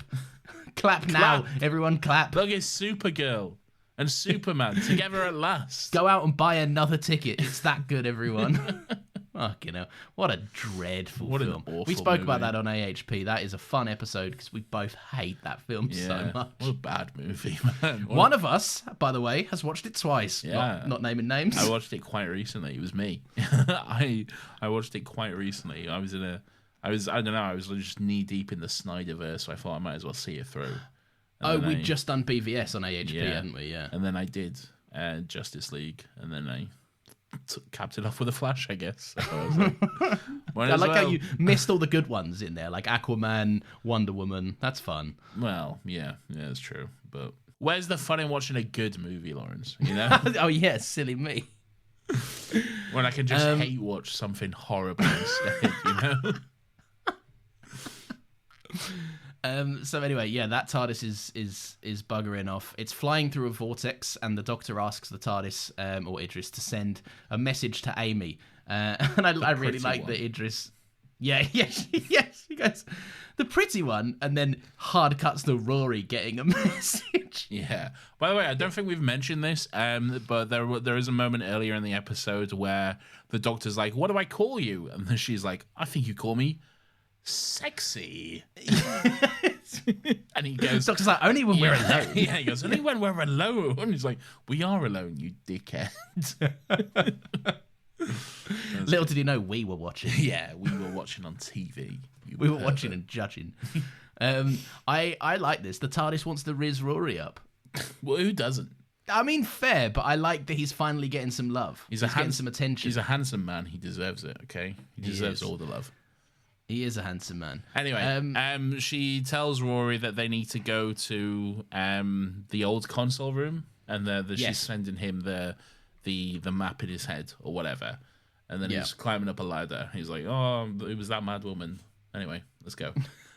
I like this little transition that they do because the way Rory gets zapped. Now, you feel free to go to the tape on this if you want, but I'm almost convinced it is a slightly sped up version of the laser screwdriver sound effect. That would take way too much effort for me to confirm or deny, so I'll give you that one. Sure, why not? Yes! Get it!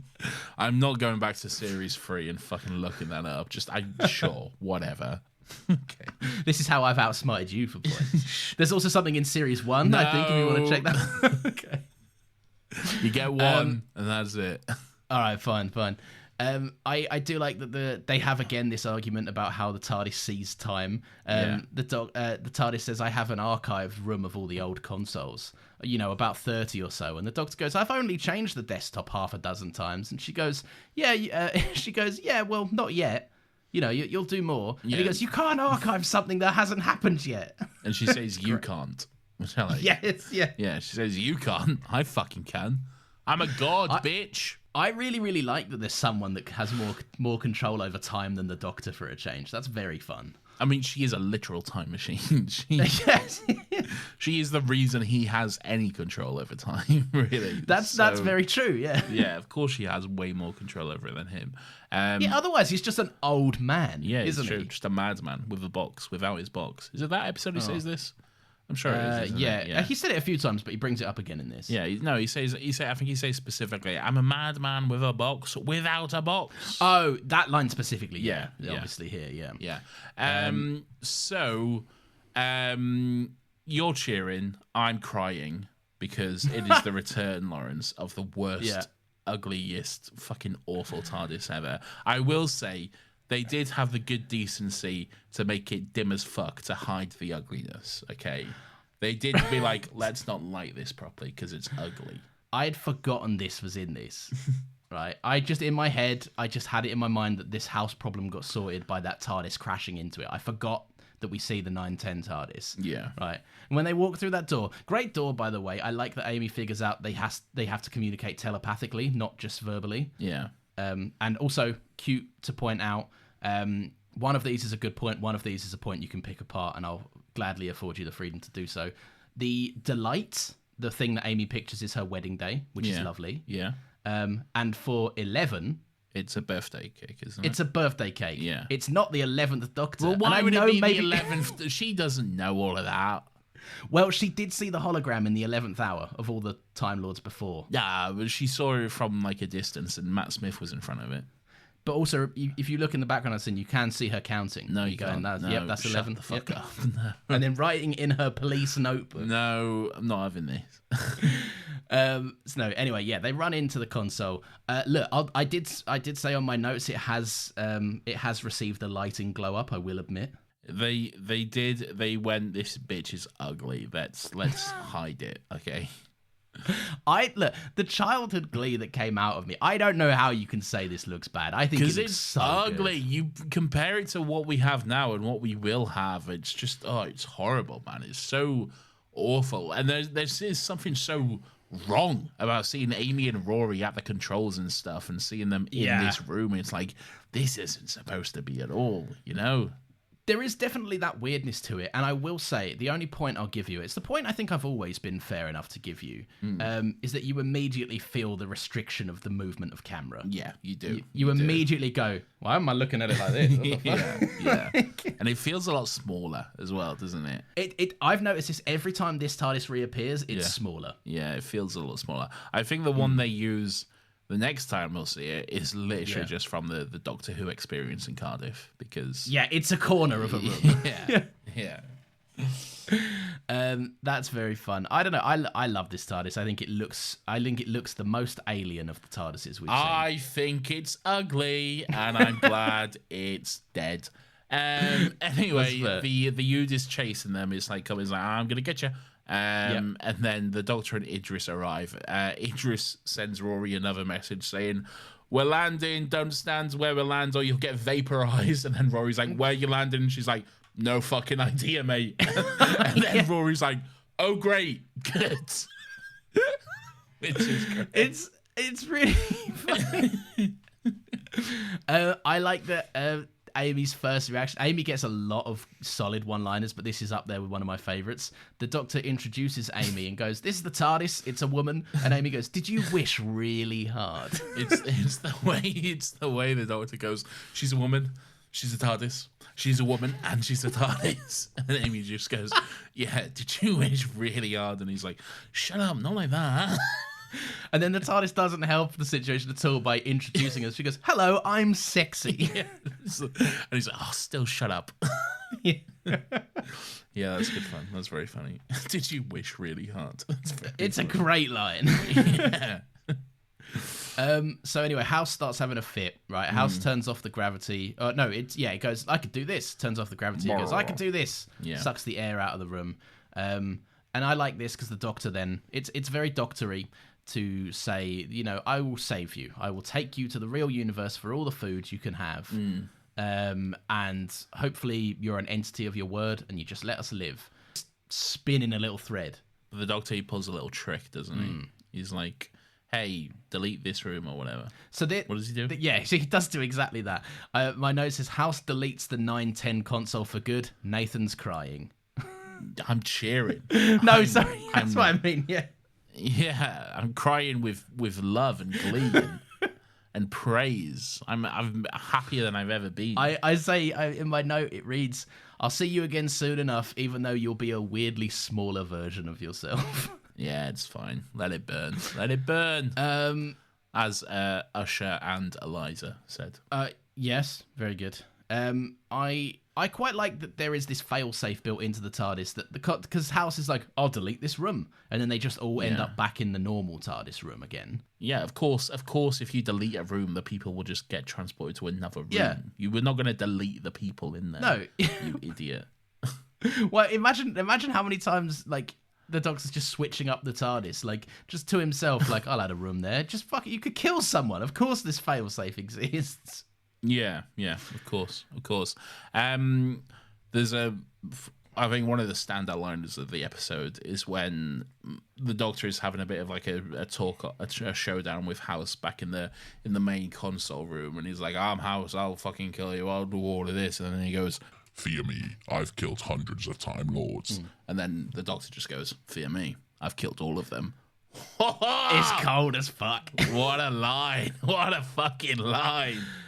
It's a fucking great line. It's a very, very good line, and I love how it comes about as basically Idris is dead almost, like Rory's like nursing Idris to some degree of health, but we know that clock's up for this body and this kind of. It is Jova. It's Jova for Idris.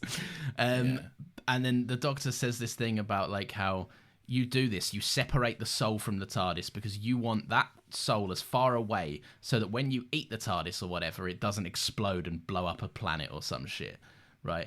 Like, that's the reason. And then I like that he just calls him out on how stupid House can be, where he just goes, "You want to be really careful what you let back in the door." And it's true, because then Idris starts kind of... Idris dies. Yeah. And the soul just inhabits the TARDIS once again. And then we get some great Michael Sheen going, No! Stop! What I will say is you'll come to see this in... I know you know the twist, so I don't mind saying it here, and everyone that's listening to this should probably know it. There's something that happens in Sarah Jane Adventures when Mr. Smith is kind of thwarted. I'm aware of this. Yeah, but I'm being somewhat vague in case. But anyway, Mr. Smith is somewhat thwarted, and you've just got the guy. Who is the guy that voices him? Someone Armstrong. He's the guy from Pointless, and he's in an episode of Doctor Who coming up pretty soon. Oh, is he? Well. Okay. Oh, yeah. But he's the guy from Pointless. But it's the way that you could just with the line delivery, you can practically see that guy sat in a booth going, "Stop it! I don't like this." It's so wooden. It's hilarious. That's good stuff. Anyway, so the TARDIS glows a little bit. She's back in Idris form, but it's way more a projection than it is kind of. She's back. Yeah, Idris is still dead, but she's kind of saying goodbye to the Doctor. And this is a lovely suite. I love that the Doctor's in borderline tears about this. Yeah. Was it she says she's been looking for a word. She's been trying throughout the episode. There's been this running theme of her not being quite able to find a certain word, which she's been struggling with. And then she's like, "Oh, I finally found it. It's not goodbye. It's hello," or something like that. Something to that effect. Well, the word she was looking for was alive, which she thinks is sad. But she does say as well, she basically took this form one final time because all she really wanted to say was hello. And what does she say? She says, I think I need to go to the tape. I think you got this wrong. I didn't. I think you have. No, I didn't. So she says, "I've always been here, but this is when we talk." You can't breeze past this. Line, which I remember. You can't breeze past this. I was right. She says the word she's been looking for is alive. It's a good line which I remember, which is her saying, "I've always been alive, but this is when we talked." I think that's very. Depending on how you edit this, you could really play yourself a hero here. I don't like this at all. I'm an honest man, Lawrence. I'm not like you. Okay. Okay. Yeah. Anyway, it's a lovely scene. I think it's a nice moment because we've always upheld the TARDIS with this kind of sense of grandeur, and it's sad to think that the way the TARDIS actually feels is quite isolated and alone. Like you don't consider that the TARDIS gets to travel all through time and space, but it stays every time it lands. It stays in one place for the most part. Yeah, it's just there. It's just got to wait around and wait for the Doctor to get back. Yeah, unless Torch would pick it up or something. Yeah, unless Torchwood or Unit just steal it or something, and then it goes. Whee! But they can hang out with that fucking dog on the roof. So yeah, at least there's a mate. Anyway, anyway, we'll get there one day. Good stuff. Anyway, is that it? No, the Doctor's trying to fix up the TARDIS. He can't make her talk again. He tries to kind of word his way out of it, but Amy just says it's spacey wacy, and he goes, "Yeah, it's spacey wacy." It's spacey wacy. Also, side note. The only water that runs in the forest is the river. Wonder who that's about. Anyway, moving on. Yeah, it's not very subtle, is it? No, it's not. I wonder what that means. Oh, who could that be about? Fuck, man. Amy admires the Doctor, just kind of like at the Doctor and the TARDIS having a natter. Obviously, it's just the Doctor speaking now, but it's quite a cute moment. And the Doctor says, all of that shenanigans, it deleted a few bedrooms. Time to make you a new one. And you see Rory and Amy kind of confer to themselves. Rory's like, go on, ask him. Yeah, it really is that, isn't it? It's go on. Ask him, tell him. It's like asking your mum if you can get a McDonald's for dinner. Yeah. So they want the bunk beds done. They want a nice. They want a bed they want a normal bed for them to sleep in, which the Doctor seems quite offended by. He's like, "But bunk beds are cool. A bed with a ladder." I really like this ending of this because it's just Amy and Rory go off to see their new bedroom, and the Doctor mentions somewhere he'd like to go, and the accelerator just pulls itself down. Yeah, and it's a nice way of I love what this episode does It works in favour of expanding the idea that the TARDIS is a character of the show, and I really like that. It very much is. Yeah, I like that a lot. I like it. Anyway, that's the episode. That's the episode. What a beautiful, fun time, and this is also a beautiful, fun time. Weirdo of the Week!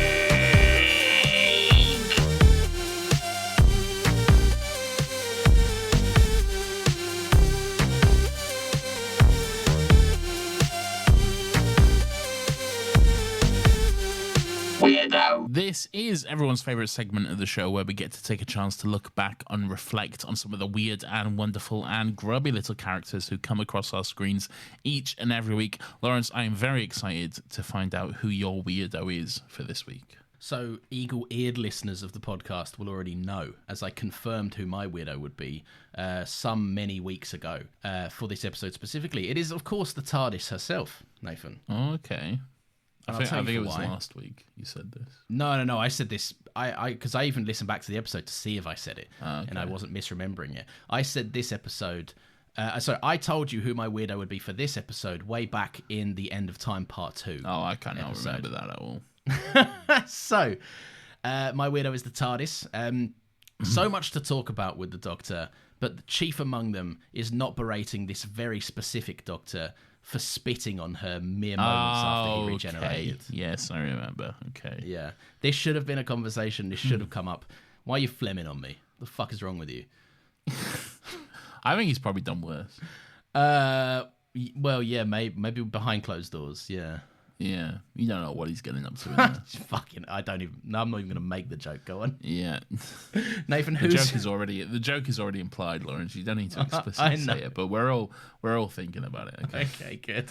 Just let me make it absolutely clear. All right. We are all thinking about it. Okay, fine, good. Come. My weirdo for this week. Mine's a little bit different this week, Lawrence. Okay. It's a little bit different than past weirdos. Okay. And you'll see what I mean in a moment. But my weirdo is Matt Smith, Stephen Moffat, Neil Gaiman, and every single man involved with the production and creation of this specific episode of Doctor Who Confidential. Okay, all right. I haven't watched the episode, so do tell. Well, you should, because it's pretty fun and enlightening, and it goes into some fun stuff. But there's this running theme throughout it, which just really makes me feel fucking weird. Okay, at several points, both Matt Smith, well, I say both, Matt Smith, Neil Gaiman, and Stephen Moffat all talk about how the TARDIS has finally come to life, and this is pretty much every man's fantasy, isn't it? Every man's, if a man had a car and it suddenly became a sexy woman, they'd be all like, finally, my car's a sexy woman. And I'm like, is it? Is this every man's fantasy for a car to become a sexy lady? I can finally have sex with the embodiment of a Skoda. Can't wait. Finally, now that my car is a woman, I can have sex with it instead of my wife, who I love. Finally. And I'm just like, what a weird theme. But it came up so much in the episode. They all said it at several points. And I'm like, what is happening? What is this? Do you think it was one of them things where like Neil Gaiman said it, and then they were like, Matt Smith is like, look, it's part of my job. It's in my contract. I have to appear in these confidential things. No, Matt Smith said it first in an interview, just like off the cuff. He's like, oh yeah, the TARDIS is coming to life, which is like, I guess, every man's fantasy. And I'm like, what? I don't think that I don't think it is. I don't know. I mean, I've got some Are weird... we wrong? Maybe. I've got some weird fantasies, but like, I would say that is pretty weird, Yeah, everyone turns their nose up at like those reports of weird people like, I ate a whole plane. Like this feels like that. I fucked a car. Like, those weird things. No. I ate a whole plane? Yeah, not like as in the parts for a plane. That was an article I read once. It was like, I ate a whole plane, and I'm thinking someone's on the runway eating a fucking 747. That's quite cool. What do you fucking mean? What are you talking about? What the fuck are you saying? I ate a plane? I didn't eat a plane, nor did you. I'm saying it's one of those things, isn't it? It's like, I ate a plane or I fucked a car. Like weird people that say this kind of shit for a Guinness World Record or whatever. A Guinness World Record? There's a Guinness World Record in fucking a car or eating a plane? I don't think there is. You can apply. Yeah, no, you can apply, but the Guinness aren't going to be like, yeah, well done. You fucked a car. You earned the world record in fucking a car. All right? I'm not sure if they're validated. I'm just saying there's attempts that have been made. Fucking hell. If you know where to look, mate. I don't, and I never want to.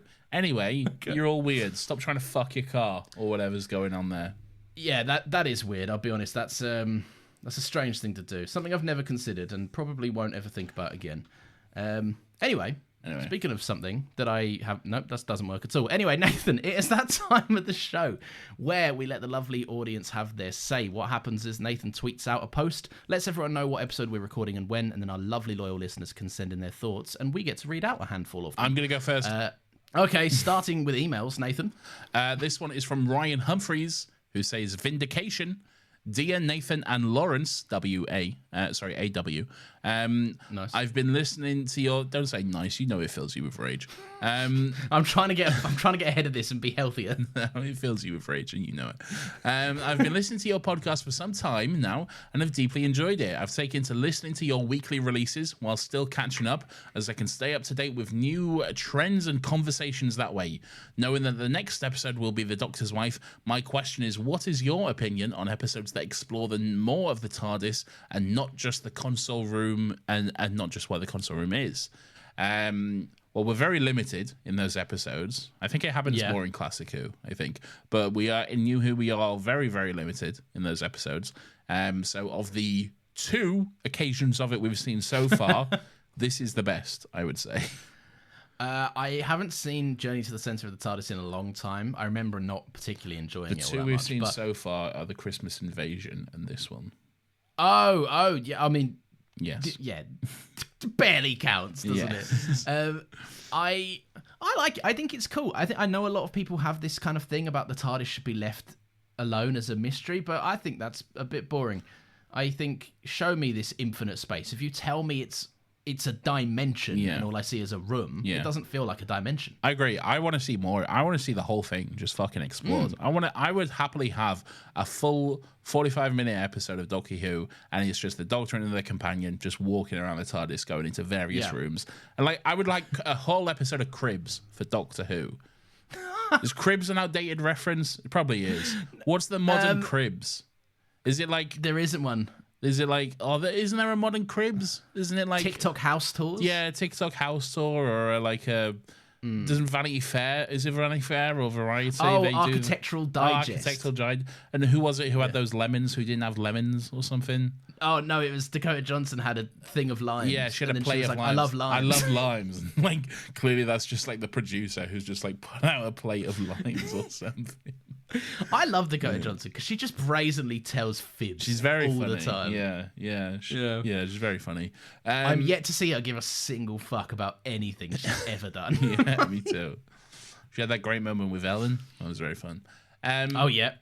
Anyway, Ryan goes on to say, my prediction is that Lawrence will agree with me in saying that it's cool seeing more of the TARDIS, whereas Nathan will say that the TARDIS beyond the console room should be left to the imagination.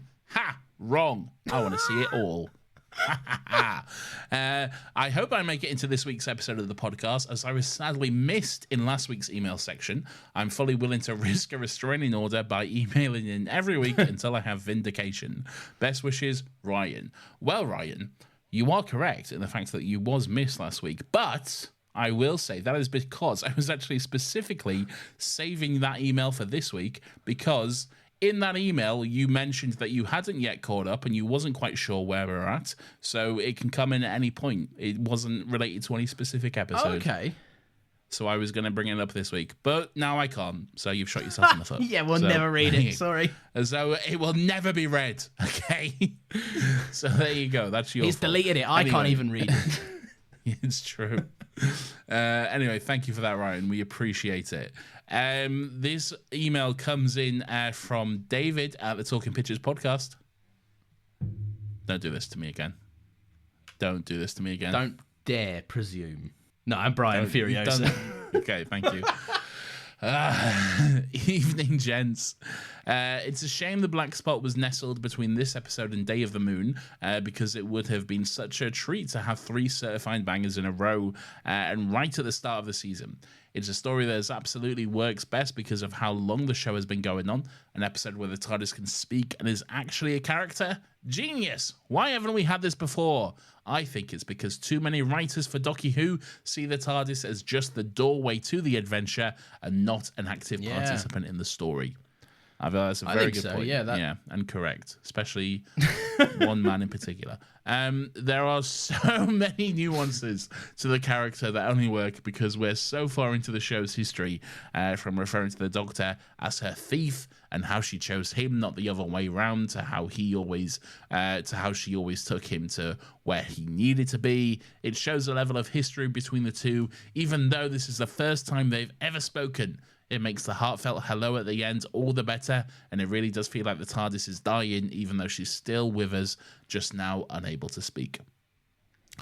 Why would Rory and Amy not hold hands while running after they were already separated once? Your notes. No. Here they are. Seems like that would be something you wouldn't let happen twice in a row. I did say that, yeah. I had no idea it was Michael Sheen provided his voice for House, and it seems like a shame he only appeared as a disembodied voice.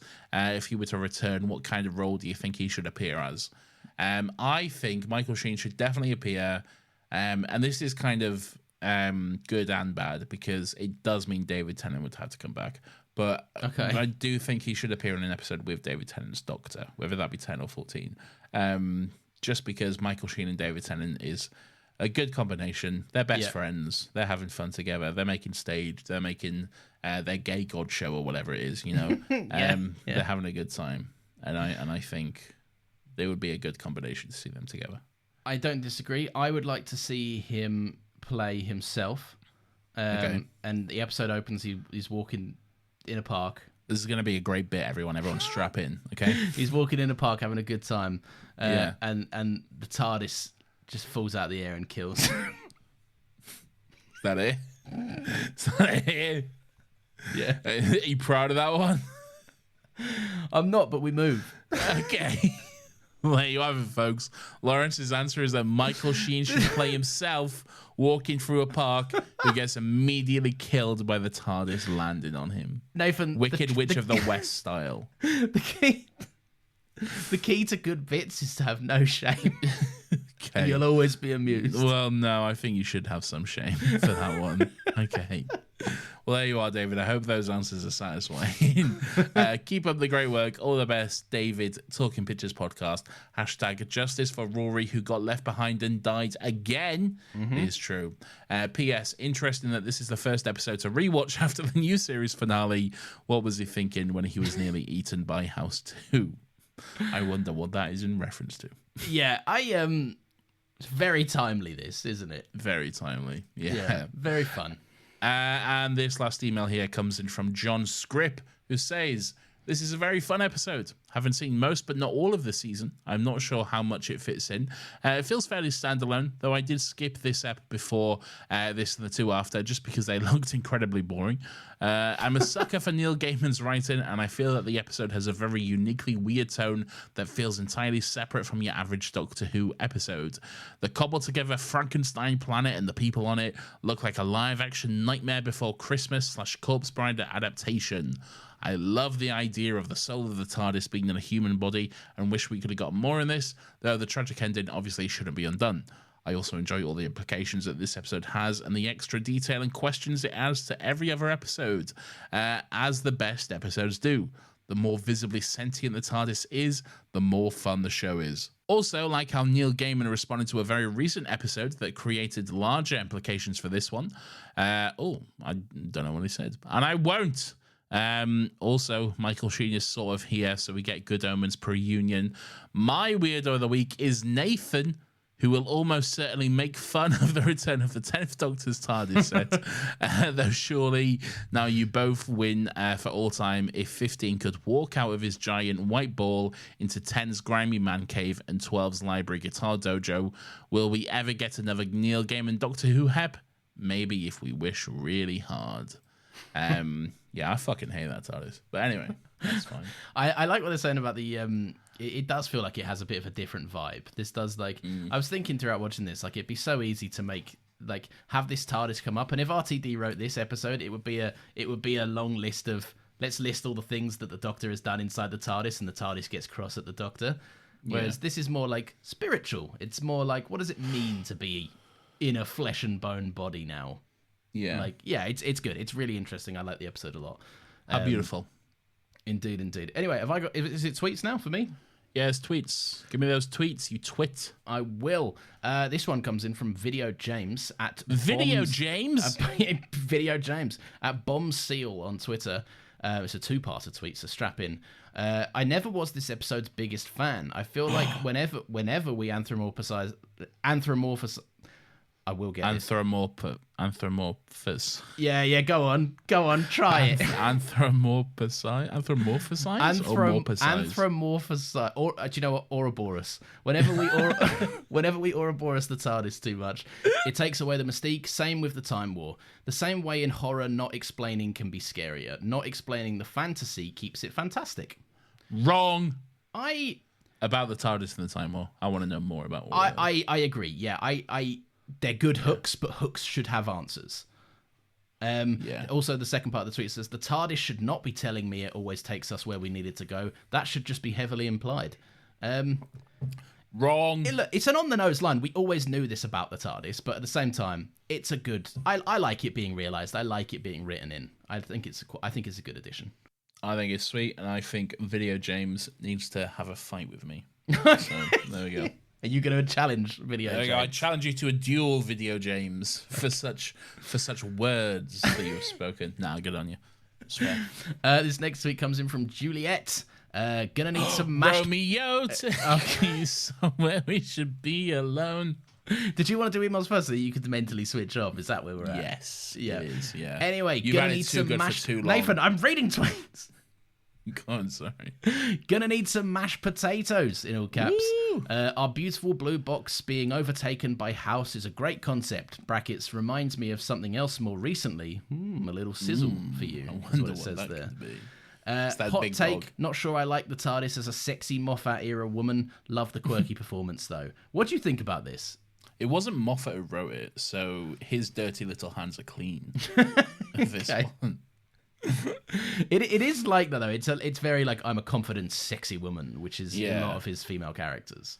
It is, yeah. Nothing wrong with a confident, sexy woman though. There's a reason. There's a reason we've been barking so much recently. Yeah, exactly. And the last tweet comes in from Ari Masters, possibly the biggest celebrity writer in New Who to date. This definitely seems to be the mysterious cubes era of the show. Also has one of the biggest Moffat Who staples, a sexy, quirky, mysterious woman. There we go. We're 2 for 2 on that one. Yeah, I didn't realize this was a big thing that people called out a lot, but hey, it is definitely a Moffat staple, a sexy, mysterious woman. Yeah. Okay. That is that. But this is again, this wasn't Moffat. It was all Neil Gaiman. Mysterious Cubes, is that an episode we haven't seen yet? Yeah, we'll get to that. Yeah, I thought so. The Don't worry about Power of Three?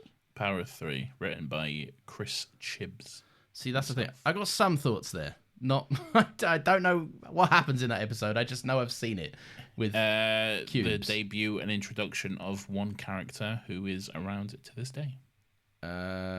Is it Rory's dad, played by Harry Potter Man? He's not debuted in that episode. When does he come in? Is that dinosaurs in a spaceship or something? On a spaceship. On a spaceship. See, there's those cracks that I was telling you about. I know bits. Two Not parts all of of it. space of time that should never have touched. Stop that. I don't like together. you. Anyway, thank you very, very much for listening, everyone. If you've enjoyed the show, please feel free to give us a 5-star review. That would be really cool and really appreciated. You can also follow us on Twitter. We are at StillGotLegsPod. You can also email your thoughts on each You can episode. also follow us on Instagram. We're also at Still Got Legs Pod on Instagram. We are. You can also follow us on TikTok. We're big on TikTok these days. Yeah, we're TikTok superstars. We're TikTok superstars. No bullshit. It is technically our biggest social media platform we're on. It is, but it's also because it's the most marketing. Yeah, we've got over 2,000 followers on TikTok for some reason. Doesn't track in the listeners, but hey ho, what can you do? It does, Lawrence. We're very famous. Oh yeah, that's my mistake. We are.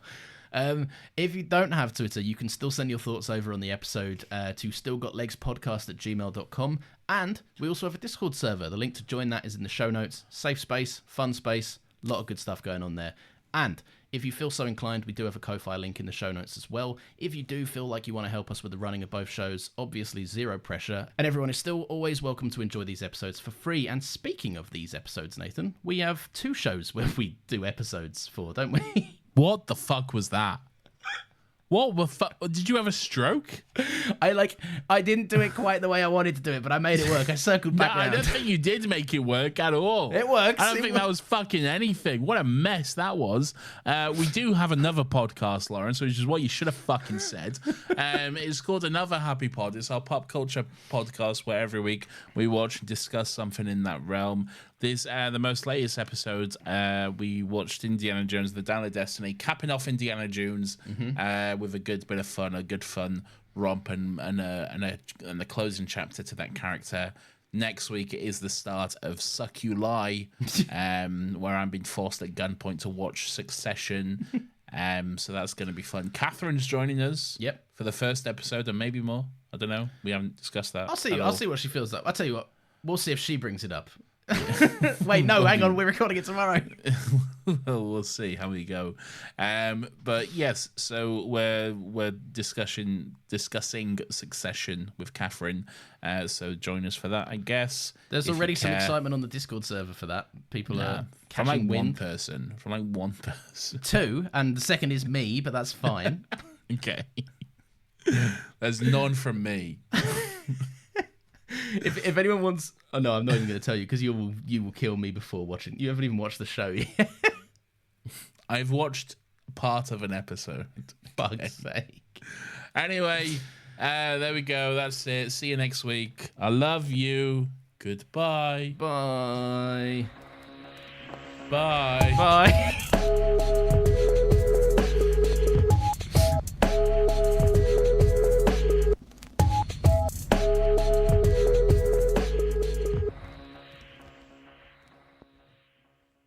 Staring at the blank page before you. Open up the dirty window. Let the sun illuminate the words that you cannot find. Reaching for something in the distance, so close you can almost taste it. Release your inhibition, feel the rain on your skin. No one else can feel it for you, only you can let it in. No one else can speak the words on your lips. Drench yourself in words unspoken. Live your life with us wide open. Today is where your book begins. The rest is still unwritten.